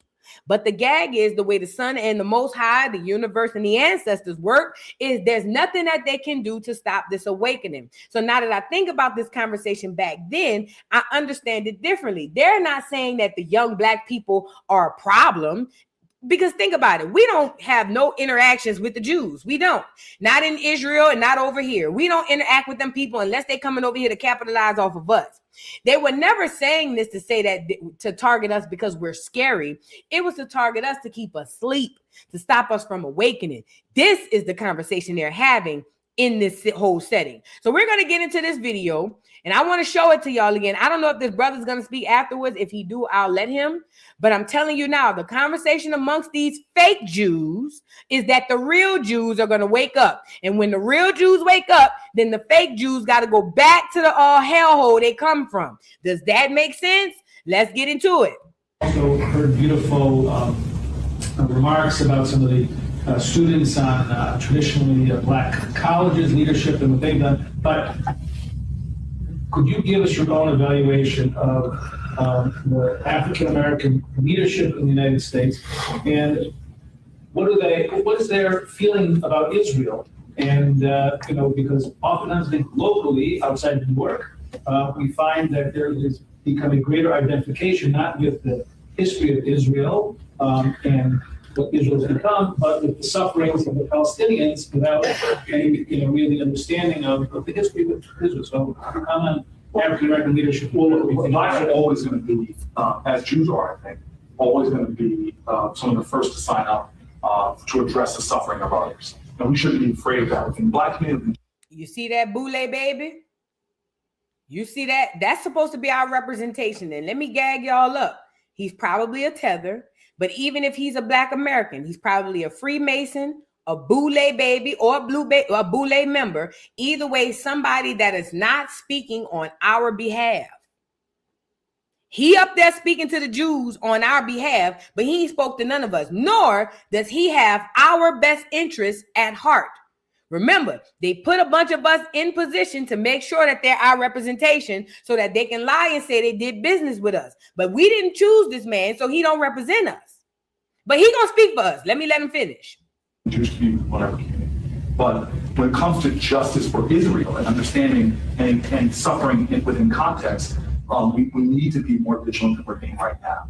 And so within the Black community, and I say this all the time, you ask specifically about Black leadership. First of all, this excites me like never before, because Obama is a raindrop compared to the storm that's coming of young Black leaders around this country who are phenomenally qualified, phenomenally experienced. You're going to see more Black governors, you're going to see more Black senators, you're going to see critical that you continue to find, not just them when they're Congress people, you find those Black leaders when they're 22-year-olds at Oxford, when they're 24-year-olds as a city council president, and you go to them then and say, come to Israel, let us start showing you what this is about. That's what a key mission of AIPAC that we must continue, which is finding future leaders, young leaders in America. Do you see how conversations and meetings are had about you and you're nowhere in the room? So these Jews were probably thinking, I'm pretty sure this is what they were thinking. Holy crap, this is about to be a shift in these Black Americans once they start waking up, right? So now they got this representation in front of them and they're asking him, well, what's the temperature amongst Black America? And this man who is so far removed from Black America is standing behind that podium speaking on behalf of us. This has been happening since the beginning of time. Even up at the UN, we don't have no representation. And that Congressional Black Caucus that y'all love so much is the main corporate to why we screwed the way we are. I'm pretty sure he's a member of the CBC himself. But yet and still, he's up there behind the podium speaking on our behalf, trying to ease these people's fear of our rising. Mind you, he's saying that all of the leaders are going to come from Oxford or they're going to come from that. No. Time's up for these peanut butter niggas too.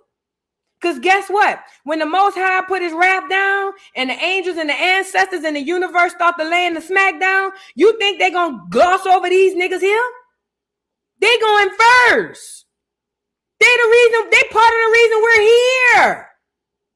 So he gonna smite them and he gonna smite them niggas too. You got to know it. Remember, these foreigners cannot do what they're doing unless they have people on the inside helping them. The problem with Black America is we keep hyper focusing on the foreigners, and we're not looking at the ones inside the house helping them to steal from us, helping them to kill us. We got to start waving the blicky on everybody at this point. Because while we hyper focus on the foreigner, nobody look at the Black Americans that sell us to the foreigners. Or even not even Black Americans, the melanated people who literally sell us to the foreigner, lock, stock, and barrel. None of us look at that. We all get hyper focused on one thing. We never go past that. You need to be able to have a mind that's, you can walk and chew gum at the same goddamn time, right? You can understand you got more than one enemy, right? We got to start putting our focus on these fake ass leaders who are speaking on our behalf, acting as if they're our allies, when whole time they worse than the people who trying to screw us over. It's time to get them niggas out the paint too. First, to be completely honest, they need to get up out the paint first. Let's move on. Y'all, please understand what these conversations are about. Please understand what these conversations are about. These conversations are not about you because you're popular. They're not about you because you're special. They're about you because you are gods. They're about you because they know that the gods are awakening. They're about you because they don't want to get screwed when the gods finally wipe their eyes and see what the hell been going on around here. That's why they're panicking. That's why they're having meetings. That's why you see all these people running around here. Oh, Black America, just know it wasn't us. It was the Jews. Because they know niggas is getting a wipe in their eyes. And once we finish doing that, we're going to start looking around and assessing shit. And niggas, people going to have to get it how they live. I'm telling you. But let's move on. Let's move on. Let's get into some Nigerian shit. Why not? We're here. Okay. Oh, let me read a couple of super chats before I get into the Nigerian shit. Shout out to everybody in the building. Y'all get the likes up, please. Like the video. If you're new to the channel, welcome, welcome, welcome. Subscribe. We do this Monday through Friday. And make sure y'all pull up later for Educational Friday, okay? Leah Torres, thank you so much for the super chat. Says, Vu, I love you. You speak facts. I love you too, beautiful. And thank you so much for the super chat. I appreciate y'all. Y'all get the likes up on the video, please. Truthful42, thank you for the super chat. Says, Vu, I like your hair. You look pretty as always. Thank you. You know, this little ponytail is on. It's barely hanging on by a thread. And this is what I did. I took this bracelet I bought out of Greece and I put it right here as a ponytail holder because it look a mess under here. Girl, I be up here jacked up. Do you hear me? It be looking cute on here. But girl, the wrong move, the whole ponytail will be on the ground. I be on this bitch winging it. Do you hear me? Living on a prayer. Girl, I'm telling you, I be on this bitch winging it. I'm like, is it going to sit while I sit down? I'm here for it. Let's get on here. Thank you, Truthful. The butterfly voice 4, thank you so much for the super chat. Says, love you down, Vu. Going through mentally. Well, it's going to be all right, beautiful. It's going to be better. Pray. Put some actions behind your prayer and manifest. Do you hear me? Manifest what it is you want and how to come out of your issues, and you're going to come up out of it. Keep grounding and praying, my love. And thank you again for the super chat. I appreciate you. Baby, thank you for the super chat. Says, I believe clears are the aliens. Yes, absolutely. They give us alien propaganda so we can look to the sky for those aliens. Meanwhile, we already been invaded. Our planet doesn't sustain their lives. Our sun kills them. Yes, clear people are the aliens. They were made in the lab. They are the aliens. Yes, clear people and all these other racially ambiguous people. I tell people all the time, you want to know what it feels like, or you want to be able to correlate it anyway. Y'all know how a donkey is a real animal, but it's not real? Meaning, somebody had to take one animal and another animal and then mate them together to create the donkey. Now, yes, the donkey actually lives. We see him all the time. Oh, whatever they do. The donkey is a real animal. However, it was not made by God. It wasn't made by God. God didn't say, when I created all of these animals, he never created a donkey. People created a donkey. So that means that donkeys are fake. They're not real animals like the other animals. Yes, they're real in the sense I can see it, I can touch it, and I can feel it. Yes, it's real. But when you think about the animal kingdom, donkeys are not real amongst the other animals. That's the same with clears. Clear people, Asians alike, we're going to get on them as well.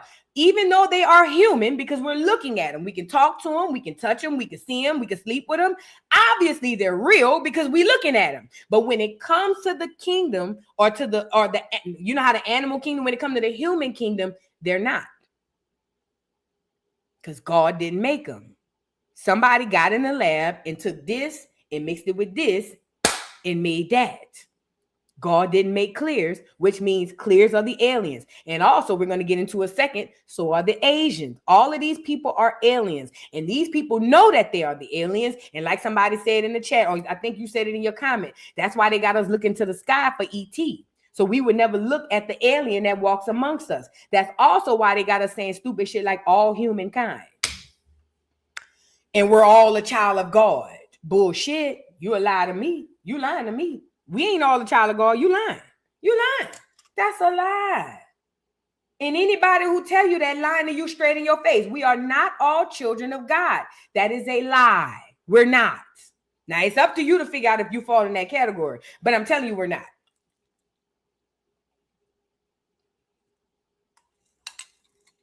We're not. And it's a fact. Okay? Hey, it's Trey. Thank you so much for the super chat. Says Cory Booker is the nephew of Professor Jeffries. He was once pro-black, dashiki wearing. He completely code-switched once he went mainstream. Oh, wow. Who is Cory Booker? I done heard that name 50 times. Who is Cory Booker? Who is Cory Booker? Uh-oh. This beige nigga here? This the nigga here? Oh, that's the one who was on stage. Oh, I see what you saying, Trey.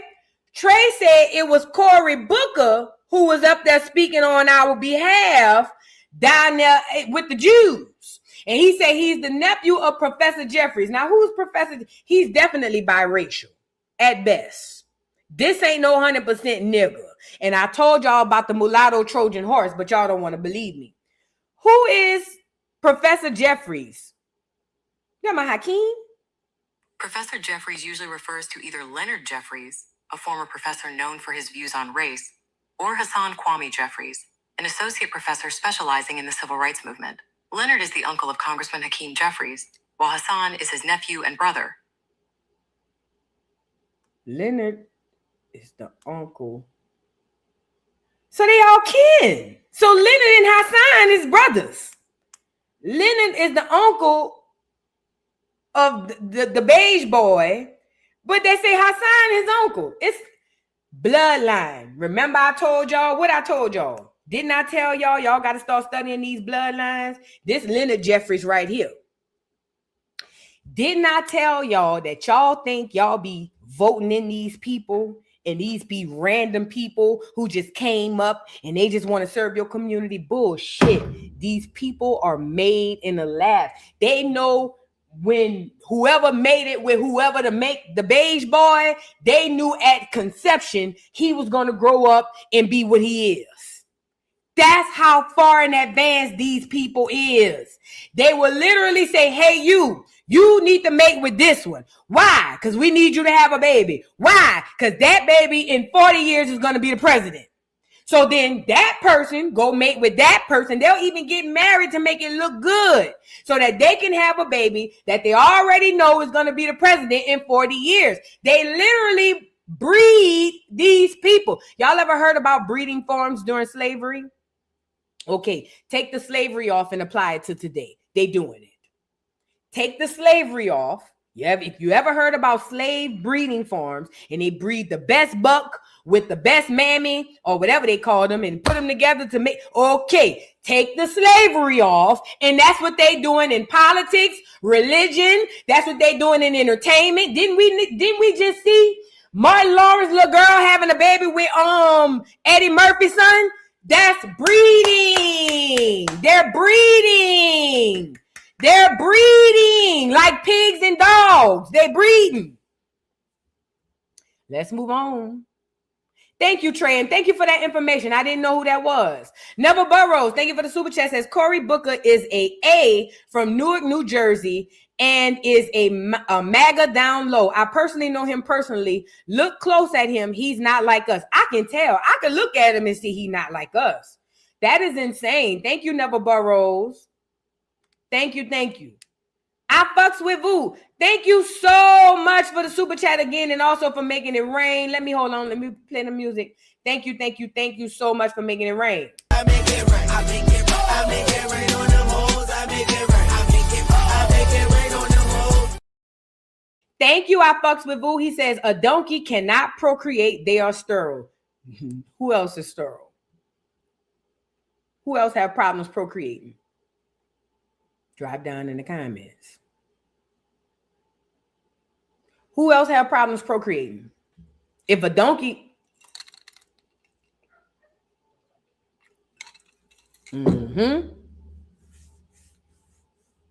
Thank you, I fucks with Vu.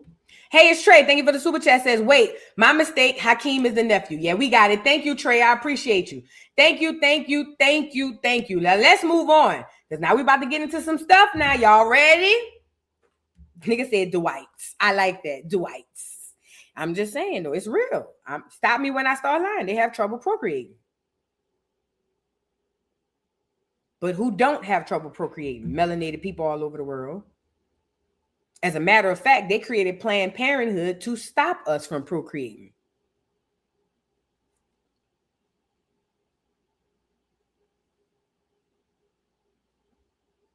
I'm just, even in Africa, they procreate like crazy.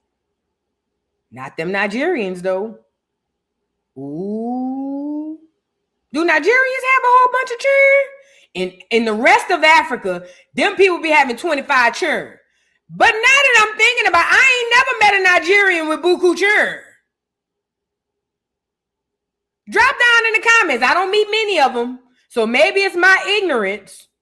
But I ain't never seen a Nigerian with buku churn. Drop down in the comments.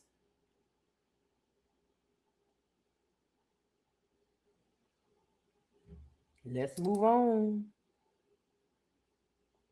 And you wonder why they got the agendas on us they jealous of us. They know who we are. We just got to know who we are.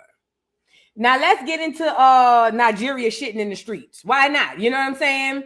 I'm just saying if donkeys can't procreate because they were made in the lab and other humans are having issues procreating because they were made in the lab, then potato, bitch, make some potato salad. It don't matter. You see what I'm saying, bitch? Either way, we eating French fries. I don't know. I'm just having a thought. I'm just having a moment. Pay me no mind. I'm a conspiracy theorist. Don't pay me no mind. Just keep listening.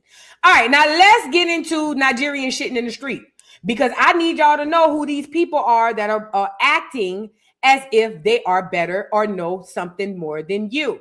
So Nigeria is one of the newest places in Africa. I need y'all to understand that.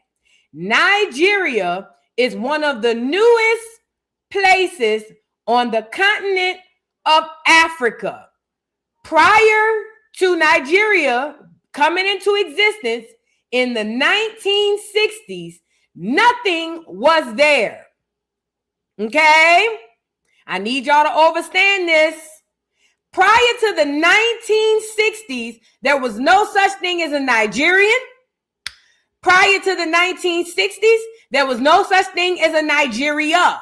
Now, if you let them tell it through their lives and his story, they'll tell you that the people existed, but that they were just roaming all across Africa, lost, looking crazy. But I'm here to tell you that that is a lie, okay?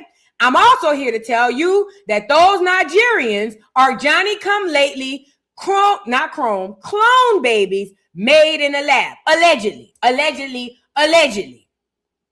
And if you pay attention to Nigerians all over Africa, they being kicked out of South Africa. Them South Africans killing them all over. So these Nigerians that people swear to God are all of Africa, they love coming over here telling us about the motherland when my grandmother is older than the whole of Nigeria. Nigeria literally went, hold on, I don't want to lie to y'all. I want to get the exact dates. Hold on. In what year was Nigeria made a country?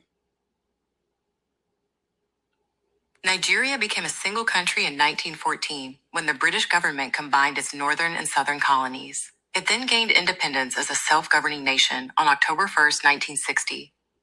Don't let that first part fool you, because they like to say that to backdate how long these people were there. Listen to me. At first, it says it was created by a single country in 1914 when the British government joined its northern and southern colonies. What country? What government? What was the name of the people? They lying.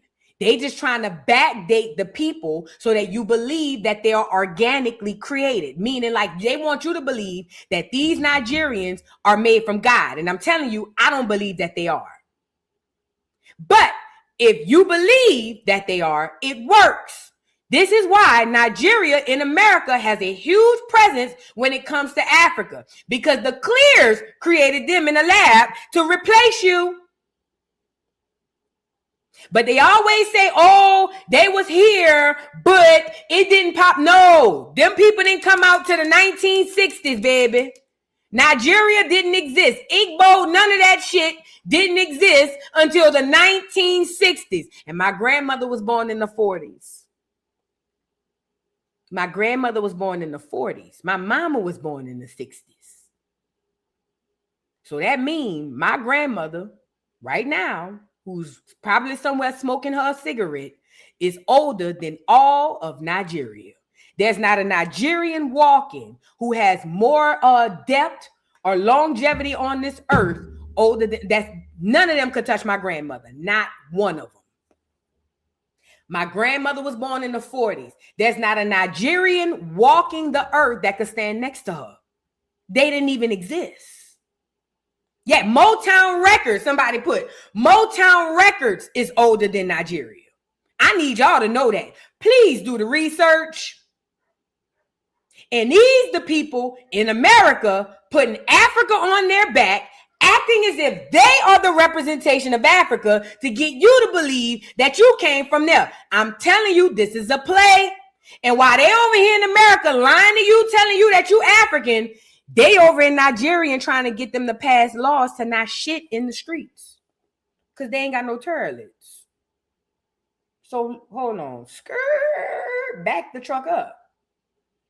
You mean to tell me Nigerians don't even have toilets in Nigeria, but they over in America telling Black Americans that we're African and we come from them? Let that sink in. A country who ain't older than your grandmother, with people who haven't even been on earth long enough to even talk to you, is on the internet and everywhere. They got little countries all over telling you that they are the original and you are the copy. They telling you that they are the original. Because whenever you say you African, what you're saying is they are the original and you are the copy. You the mutt that came way later on. So these Johnny come lately Nigerians who don't even have toilets in their fucking hometown is in America telling my people that we come from them. You can't make this shit up. You can't make it up. That's why it grinds my gears when I see them opening their fucking mouths, because it's just like, shut the fuck up. Who are y'all? Where do y'all come from? Who made y'all? And why y'all over here trying to talk to us?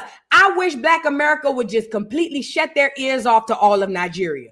These niggas ain't even old enough to even be talking to us. They wasn't even here when our ancestors was fighting wars. They didn't exist. Nigerians did not exist during the Civil War, World War I, World War II. They were just being created when our people was marching in the 60s during the civil rights movement. They not real. And we listening to them.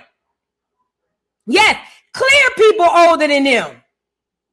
White Mexicans are older than them. Mexicans are older than them. And they over in America telling Americans who we are, and because we are ignorant, meaning we don't know, because we are ignorant and we believe that they have the answers, they got us listening to them. Let's get into what's really going on in Nigeria. These are the people you dealing with over here in America. I don't give a damn how much education they get when they get here. I don't give a damn how many set-asides they get. I don't give a damn how much clout in Black American culture they copy. These are the lowest of the lows in Africa. I said what I said. These Nigerians are the lowest of the lowest people in the continent or on the whole continent of Africa. And these the people they got us over here listening to. Let's get into it. Goddamn Cabbage Patch Kids who can't find toilets. Mind you, they over here acting like they're better than us, but they refuse to go home to Nigeria and build some fucking toilets. Nigeria has a Stop Boo-Booing in Public movement. I didn't even know that. It's a whole campaign that's been going on since 2019. Clean Nigerians use the toilet. That's the whole movement is about making Nigeria 100% open defecation free. And they reached a milestone recently. So in Nigeria, there's over 770 counties. And the milestone that they reached recently, 177 of those counties are now open defecation free. Nobody boo-booing in the public no more in those counties. Yeah, and their mission is to be 100% open defecation free. So what is that? Maybe a quarter? I mean, man, they got many hundreds of counties to go. But yeah, I didn't even know that this was going on. Like, clean Nigerians use the toilet. This whole movement been going on since 2019.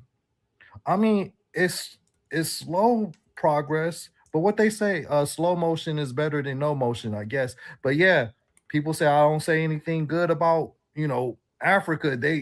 177 counties are now open defecation free in Nigeria. Shout out to the Nigerians, man. Slow motion is better than no motion, man. But yeah, crazy, right? That is ridiculous. That is extremely ridiculous that these are the people, because again, they dress them up real nice. I was trying to see if I could find some footage. They dress them up real nice in America to make you believe that these people are better than what they are. And I'm telling you, they are not. They are not. They over here cosplaying as somebody over here, as some major Africans, and they are not. This is all a play. This is all one big play. I think I found some footage. Hold on.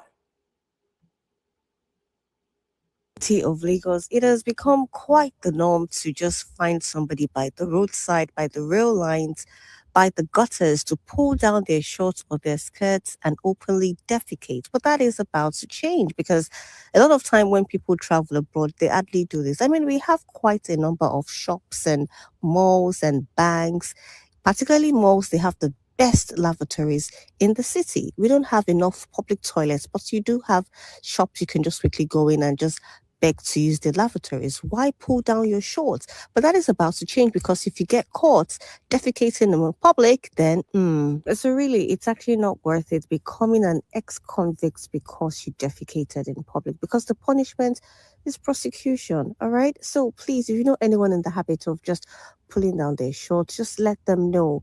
It is no longer the case in the city of Lagos, because people are around, they're whistleblowers, they're public officials, and once they catch you, it's not going to be business as usual. Okay. Over time. So in Nigeria, they are having issues with people defecating in toilets. I mean, in public. Mind you, they don't have enough running toilets in the country of Nigeria. And these are the people telling you to come home. This what they want y'all to come home to. This what they want y'all to come home to. This your home. This what they want you. They want you to leave wherever you at in America. And you could be in the worst part of America right now. They want you to leave there and go to this and say that this is home. Right, Tip Reed. Tip Reed says this is what the 154 podcast should be talking about. Because it's a scam.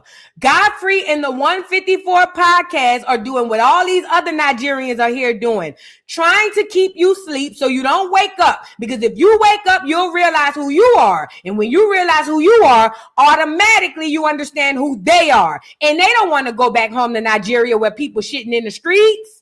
That's why they got the 154 podcast with the Africa symbol on it, and all they talk about is us. Because God forbid you figure it out, they got to go back home. They don't want to go home. Look, I wouldn't want to go there neither. I wouldn't want to go there either. If I was them, I'd be over here finessing niggas too. If I knew that was my destiny, you fucking right. I'll be over here telling y'all niggas y'all from Africa. You damn right. It's survival. It's survival. Hell yeah. Put yourself in them people's shoes. I'll be over here lying to y'all niggas too. You damn right I would. That's why they doing this. That's why you see all these Nigerians in America. And let me say this, the government set them up. Remember, they created them. So the government set them up in places like Houston, Atlanta, all of these places, because they want you to believe, because in your mind, they something bigger than you, because they African and you from Africa, and you don't know who you are, and they do. So they want you to keep believing that so that these people can continue to rule you. They got the worst of Africa in America over here trying to rule us. You can't make this shit up. They didn't go get some upstanding Africans. They didn't even go get some Africans with lineage and longevity. And I'm pretty sure why they didn't. Let me tell you why they didn't. You know why they didn't? Because they know them people wouldn't do that shit. Let's talk about it. They like to tell us Africans sold us into slavery, right? That's what they want to tell us. But they know good and well if they go into them regular people with them regular villages, I'm talking about them real Africans, them people ain't going to be on that shit with them. Why you think they doing it with the fucking Nigerians? They very strategic on what they do and who they do it with. That's why they use the Nigerians. They can't go get them real Africans to come over here and do that shit because them people minding their business doing their own thing. That's why they went got these clones they made and said, hey, we're going to say y'all African. We're going to say y'all been around for centuries. Y'all come to America and y'all going to be the representation of the continent. And when y'all get here, y'all tell the niggas here that you African and they come from Africa, and that automatically status-wise put you above them. Status-wise, as long as you believe that you come from Africa but have no clue of where, that means that these people are here and you are fucking here, way down here. That's all that means. All of y'all running around here, Africa this, Africa that. And the Jabaris and the Umars get paid a lot of money to make you believe that you are lost as African. They get paid real good. That's why these niggas stay on the goddamn interviews. That's why they stay in front of a crowd. They make sure they go, and that's why they also go run back and forth to Africa to get their orders. What I need to tell them when I go back this time, this the African, tell them niggas that they need to go home to Ghana. So what do the black niggas do that's over there selling us out? Come right back to America. You know, African Americans. You know, you guys are really African. If you guys really paid attention to school, if you took the 23andMe DNA, then you guys know that you're African. They get paid a lot of money to come over here and tell you you are African. Everybody, the world is a stage. Everybody playing in our face. And let me show you this. because this segues over into the 154 podcast. Because remember, I told you they picked these goddamn these clones to make them represent Africa, and then they got them over here playing in our face. Let me give you an example. Look at Godfrey and the 154 podcast. Now they got this Black American looking woman on here, and they on this podcast basically talking about how Black Americans are Africans, but this time they want us to really lean into it. So this time they're being nice about it. Oh, Black Americans, you're Africans, and you all came from kings in Africa. You see, we already be calling each other kings. So Black Americans, y'all need to just get close to Africa. It's a play. Let's get into it. It is a play. And these the same two niggas on the one, they ain't niggas. These the same two clones on the 154 podcast swearing to God it's about bringing the whole of Africa together, but they can't keep Black America off their lips. Everything this podcast is about is anti-Black American. I don't give a damn what the title is. I don't give a damn what they say it is. I'm telling you, this podcast is a psyop, and it's a way to keep you niggas sleep, comatose. And they paying Godfrey and this new African nigga a lot of money to come on here every week or however often they do it, and to get other guests on here to lie to you and tell you African. They get paid real good to do it. So now they want us to say that we African. And again, I don't know who this young lady is, but she don't speak for us. I think every Black American should try to find out their roots, because what if we are amongst a bunch of royals and we don't even know it? Like, it'd be cool if some of my homies from school, and I'm like, man, I didn't know I was supposed to be calling you sir this and, Prince this. Like, it makes me wonder how many other people are from royal families and don't even know it. Or even just royal or not, just amazing. Where you from? Where's your family? We all are. But we all call each other king anyway. That's right. What's up, king? What's up, queen? We gonna tack it on anyway. Call me Lord, dog. Well, you know what's so funny is I see people. There was a woman I saw the other day, and I'm like, "Where's your family from? You look just like my family. Where's your family from?" I said, "My family's from Sierra Leone." She goes, well, "I'm from Louisiana, but maybe I am." She was so excited. That's crazy. So it was just like people want to know. Course, it's just like there's been a disconnect. And have you noticed this? I know I can literally look, and you said it earlier, like I can look at someone and going, wow, like that person's Nigerian. And I go, excuse me, are you Nigerian? Nah, I ain't Nigerian. How the fuck can an American be Nigerian when Nigerian was just created? And this Black woman who says she's Sierra Leone, this is witchcraft, y'all. Mind you, they made these two niggas in the lab, and I don't know what kind of racially ambiguous bitch she is, right? But this is the mind trick to make you believe that it's cool to be African again. So now they want to trick us to make it think, oh, no, don't run away from Africa. It's cool to be African. That's what this is all about. Like, I don't know if anyone's told you, but you are definitely educated. You can tell by features. It's like so many. Yeah, when I was in Jamaica a couple months ago, I was like, everybody looks the same. Yeah. I saw some girls. I go, oh, they must be Jamaican. What's up? We from Georgia? I was like, it's like they look. Everybody, we're from the same. We're all the same. No, he's lying. Yes. Americans and Caribbeans can sometimes look the same, but not them Africans. I done been to the Caribbean islands and seen some of them boys and been like, I would have swore this boy was from out the Seventh Ward in New Orleans. That is true. But the Africans have nothing to do with that. We don't share skin tone. Remember, our skin tone is darker, but it has a red. Look at how black these niggas is. Look at them. We don't even share the same melanin. We have a red copper color to our dark. Look at them. Even our black people in America have a red copper tone to our black. We are not like them. They not like us.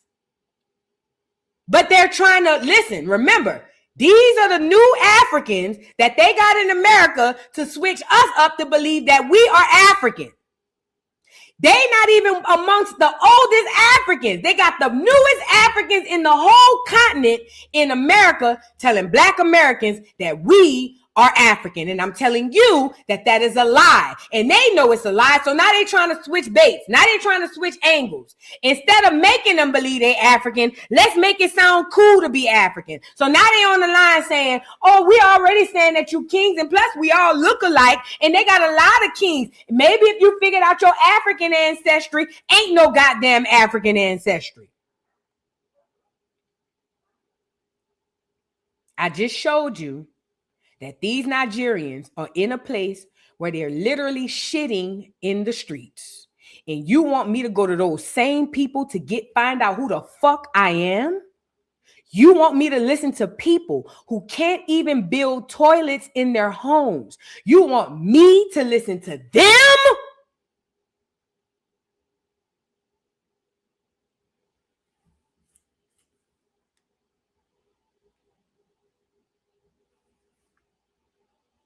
Make it make sense.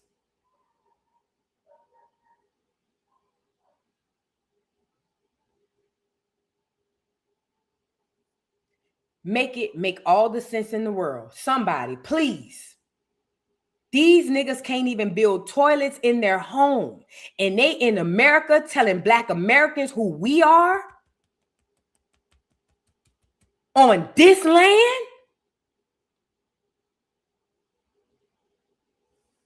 But that's the shit they hide from you. If you never know who they truly are, you'll look at them as your superior. That's the witchcraft. That's the witchcraft. Don't fall for it. Now let's get into this last topic. Them damn Nigerians, man, they better stay the fuck away from me on everything I love, because I know how my mouth is. I'm going to be done said something, they going to swear to God I'm being racist or xenophobic, which I don't give a fuck. Don't care. Whatever they say I am, I'm them. I'm that times 20. What's up? I don't give a fuck what you say about me, bitch. I'm not controlled by other people's opinion of me. So I could give two fucks. You could call me whatever you want. I'm here for it. I done seen work. I done been called all kind of shit on Twitter. Still gonna smoke. Still gonna hit the weed and be like, girl, them people crazy. Still gonna be hitting the weed. Reading the comment. Girl, them people crazy. Girl, them people crazy, huh? Man, watch the fuck out. You got the right one, baby. You got the right one. Let's move on. Let's get into Asians cosplaying. I'm gonna read a couple more super chats, then we're gonna get into this last topic of the day. Jay Grizzly, thank you so much for the super chat. Says, now this would be a perfect topic for Godfrey 154 podcast instead of mentioning us every episode. Absolutely. You would think Godfrey would say, you know what? Him and his crony, you would think they would say, you know what? I know we're in America and we're doing well, but we need to go home and help our home. You would think they would say, why don't we, Nigerians, pool our money together and find a way to get home and get people to build some toilets at home. No, they wouldn't even do that. In every episode, they always have somebody else on there talking about Black America. I don't know who watches that shit, but you got to be foolish. Okay. Thank you, Jay Grizzly. Hey, it's Trey. Thank you for the super chat. Says Nigerians didn't even name themselves. That was Flora Shaw. Absolutely. A white British journalist. Technically, there are a bunch of groups that had an ethnogenesis. Technically, that's a lie. Okay. Let's go with that. Because I read the history of these people and they want us to believe that they had pockets of Africans that were just tribes. This is what they want us to believe. They want us to believe that there were pockets of Africans who were just single tribes doing their own thing. And then the British lady and the British came along and decided to make them a nation, henceforth calling them Nigerians. That would imply that there were already groups of people that were already settled and created before. And I'm telling you that that's not true. The reason why is because I'll give you an example. I'm born in Louisiana. I know in my heart of hearts, no matter where I go, I'm a New Orleans girl through and through. You cannot come to me at 20, 30, 40, 50, or 8 and tell me that I'm not a New Orleans girl. You also cannot then change my identity into something that I'm not, because no matter what it is, I know who I am. But you know who you can do that to? A group of people who don't have no identity. You can go to them and say, hey, y'all gonna be Nigerians. Okay. They don't have nothing to abandon to go do this shit no way. Because think about it like this. I'm not gonna abandon my culture from New Orleans. My accent, the way I talk, the way I walk, even the way I am. All of that come from me being built and created in New Orleans. I'm not getting rid of that to assimilate into some other culture that I am not. So that means people are less likely to abandon their identity to create a new one. But if a people don't have an identity, it's highly likely that they will be easier to attach onto any identity you give them. So I agree with your statement, just the last part. Them people are not bunches of groups that had no ethnogenesis.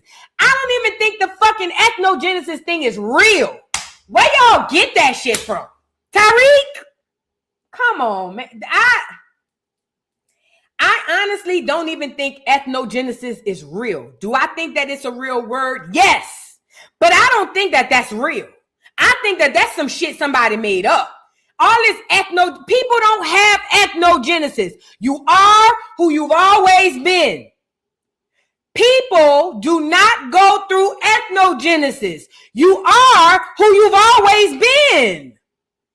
Why do you think you can go pull up old Egyptian photos and they got their hair the same way we got ours today? Why do you think we can go pull up old anything and we still share the same similar names, cultures, ideals, and even practices? Because you are who you've always been. Ain't nobody had no goddamn ethnogenesis. That shit is made up. No fucking man, that ethnogenesis word blows me. I ain't gonna lie, it does something to my spirit. It does. Because if y'all believe they had an ethnogenesis, then that means we had one too. Bullshit. Ain't nobody had no ethnogenesis. They made people in the lab and gave them a name. Period, point blank. Period. That's it.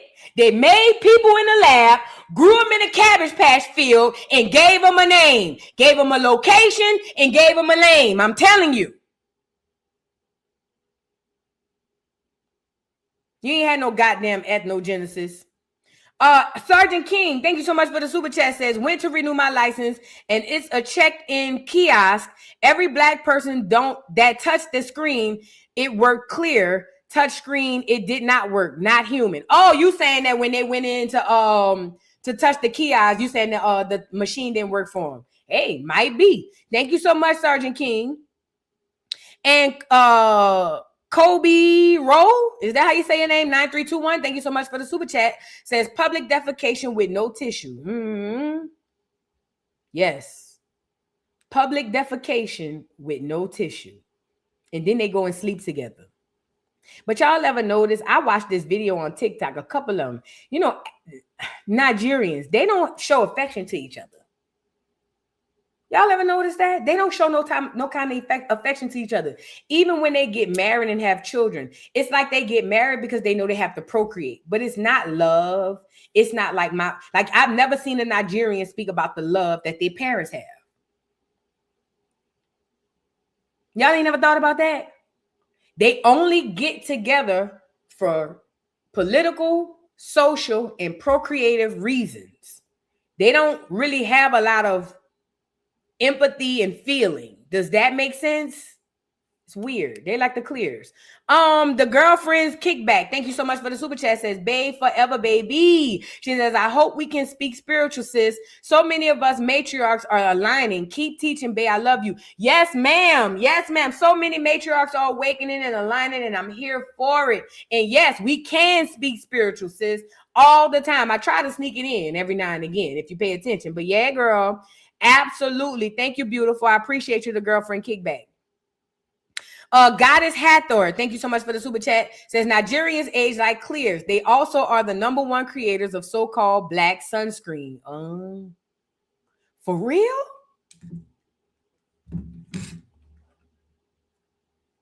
Did Nigerians create sunscreen? I should have said black. Nigerians didn't invent sunscreen historically, but modern entrepreneurs there have developed specialized sunscreen products for dark skin, ensuring protection without a white cast.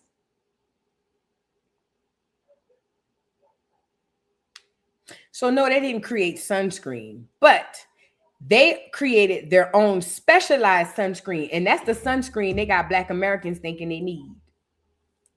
Black America, please don't use that shit. They need it, not you. I know you don't need it, because if you needed it, you would have needed it when we were children, outside, sun up to sun down. You don't need that shit, and if you've been using it, you probably need it now. You should wing yourself off of that shit. I done told y'all about sunscreen many times. Many times.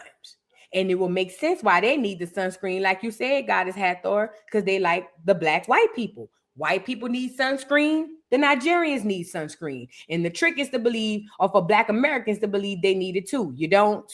You don't. Leave that shit alone. It's going to give you skin cancer. Nikki P, thank you so much for the super chat, says, Africans have some nerves. They come to the U.S. to try to claim being Black American or African American, while in the same breath calling the freedmen, FBA's American Indians, Afghan American. Peep the delusional destiny swap attempt. Absolutely. That's exactly what they do. That's exactly what they do. Come to America, acting as if they better than us, and then you know what I'm saying? Calling us Black American and African American. And remember, the reason why they call us Black and African American is because it's an easy way for them to tether on. You're absolutely right. Thank you, Nikki P. I appreciate you, beautiful. And 7, thank you so much for the super chat, says, much love and respect. Thank you so much. I appreciate you. Now, let's get into these Asians, y'all. Let's get into these Asians. I didn't know that the Nigerians created the sunscreen for Black people. It's just more confirmation to me, because I've been told y'all they clones. It's just more confirmation to me. Let's move on. Let's get into these Asians. Lord, Black America. Remember, we're dealing with straight up destiny swapping here. That's what we're dealing with. Destiny swapping. We have Black Americans. I told y'all the Asians have been cosplaying and copying us since the beginning of time. The only reason why we don't know it is because they cosplay and copy us to themselves, meaning they don't go on mainstream media with their shit. They go on mainstream media in China or in Japan, but they don't come over here with it because they like to steal in peace. Does that make sense? It's kind of like they like stealing out our house when we taking a nap. They don't want us to wake up and see them sneaking through the back door. So that's what Asians have been doing. Let me also say this. The Asians that you see today are not the real Asians. The Chinese that you see are not the real Chinese. The Japanese that you see are not the real Japanese. The Koreans that you see are not the real Korean. All of these yellow people that we see walking the earth are not the real people. They are also Cabbage Patch Kids. They're also made in a lab, in a clone. They're clones made in a lab, just like the Nigerians. The real Japanese, my color, and some lighter than me, but Black, you know what I'm saying, for lack of a better term. The real Chinese, my color. The real Korean, my color and your color. The only thing is you never seen them, and that's done by design too. The industry, not the industry, the media makes sure that they hide those people and only put the Asians you see in front of you so that you believe that they are the real people. But just like the orange juice, just like the Jewish, they are Asian-ish. They are not the real Asians. The way we look at the white Jews here in America, that's the way y'all need to look at them Asians. They are not some, how the book say? They say they are, but they are not. That's them. Remember, a people who come from an origin is less likely to give up said origin to copy others because they believe that their origins, rather you believe it to be valuable or not, a people with an origin refuses to give up their origins because it literally embodies who they are. So when you see all of these people running over here to copy you, know why. These are people without origins, okay? So why is this important? So I've showed y'all before on this channel. If you're new, welcome. But we've spoken about it on this channel. The Asians copy everything we do. Everything. The way you walk, the way you talk, the way you eat, what you shit out, what you say, everything Everything that you do, the Asians not only watch it, they study it. Now, mind you, Asians are racist. They hate niggas. If you go over there and talk crazy, they'll kill your ass. They hate niggas. But, you know, I found that hate and love can sometimes coincide and exist in the same, you know, spheres, right? And because they hate us, low key, it makes them love us too. So everything we do, they copy it. And they done took it, the copying, at first they went to just copying our clothes and our lingo and even our music. Now, and not just now, because they've been doing this, they've taken it further. They're copying your hair. You know, the very nappy hair that we having a debate on TikTok about Black women embracing their hair, the very hair that we are ashamed of, they are recreating on their own heads. So you know how in America, if you're not the shit unless you wear a lace front or a bust down, well, elsewhere, you're not the shit unless you look like we look outside of the lace fronts and the bust downs. And it makes them a lot of money. A lot of money. Because guess what? The rest of them clones over there in Japan, China, and the rest of them places, they can't afford to come to America. So what's the next best thing? Have you some Asians to cosplay. I ain't got to go. I got the next best thing right here. And let me just say this. Out of all of the actors we have, I must say the Asians is top 2 and probably not number 2. No shade. The way the Asians study us and regurgitate us, that shit within itself needs to be studied. Okay? So now here it is. We're ashamed of our hair, and they over there find and creating all kind of products to make sure that their hair is like ours. Let's get into it. Now I showed y'all videos of them rapping, acting, dancing, singing, doing everything that we do. Now let's get into some hair stuff, okay? Y'all get the likes up on the video, and even in their mannerisms in the video, with the clothes they're wearing, the tattoos, all of that comes from Black America, not Africa. Most Africans don't even have tattoos. Tattoos come from Black America. We created that. So from the tattoos all the way to the clothes, to the gang signs, because I think he did something like this on that hole. All of that. That's how much they study us. Let's get into it. Now they watch it. Let me turn the video down, the music down. Look at his hair. And I'm going to play it in slow motion when the first time it plays. Look at, they got their products. Look. Got their products.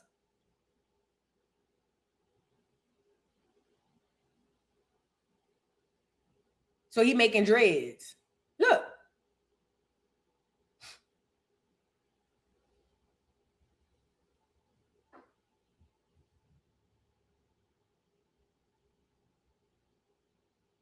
Take a look. From the rooter to the tutor, this is all us.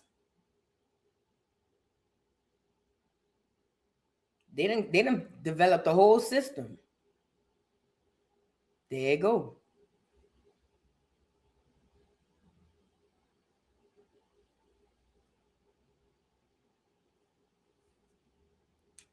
And never forget, they hate us. Never forget, they literally hate us. Okay? They literally hate us, but not enough to not copy us. So the hair that we're ashamed of, they're creating in Asia. And remember, I told you, a group of people who have an origin are not going to abandon their origin to copy someone else's.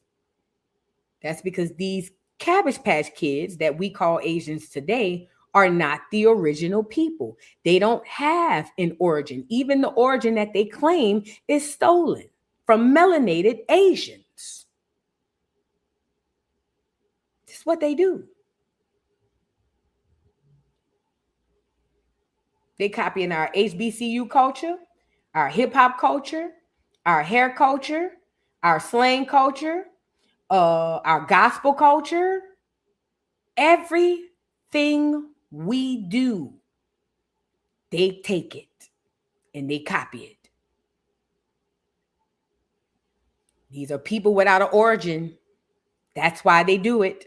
And also, it makes them a lot of money to steal your culture because we don't value our culture.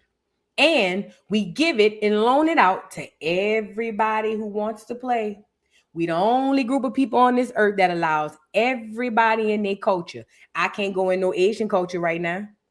I can't go in no Hispanic culture right now. I can't go in no African culture right now and act as if I'm them people. Them people will kill me or get me the hell up out of there. But not in Black American culture. Everybody could come. And God forbid you do good. Then we really going to raise you up on high. And then after we raise you up on high and you become rich, this is the psychosis with Black America. Then y'all turn around and resent them. After you help them to be rich, you turn around and resent them. Make it make sense. After you clap, oh, I ain't gonna lie, that Asian dude did do the dance good. After you clap, which is aiding and abetting them, you turn around and resent them when they surpass you in your own shit.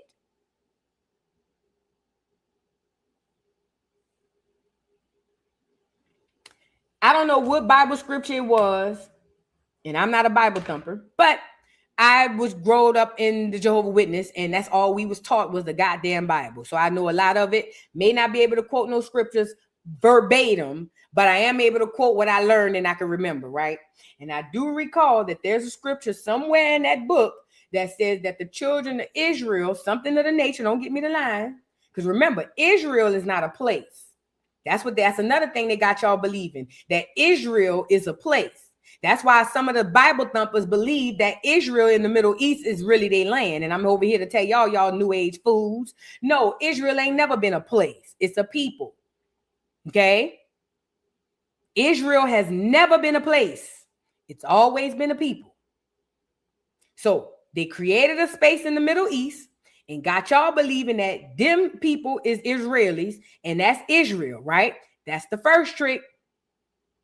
Yeah, the Jehovah's Witness Bible is way different from the King James Version. But you know what's crazy? I was lucky enough to grow up with a mother who had both and loved to read from both. So she would compare and contrast what the Jehovah's Witness Bible say, the New World Translation, versus what the King James Version would say all the time.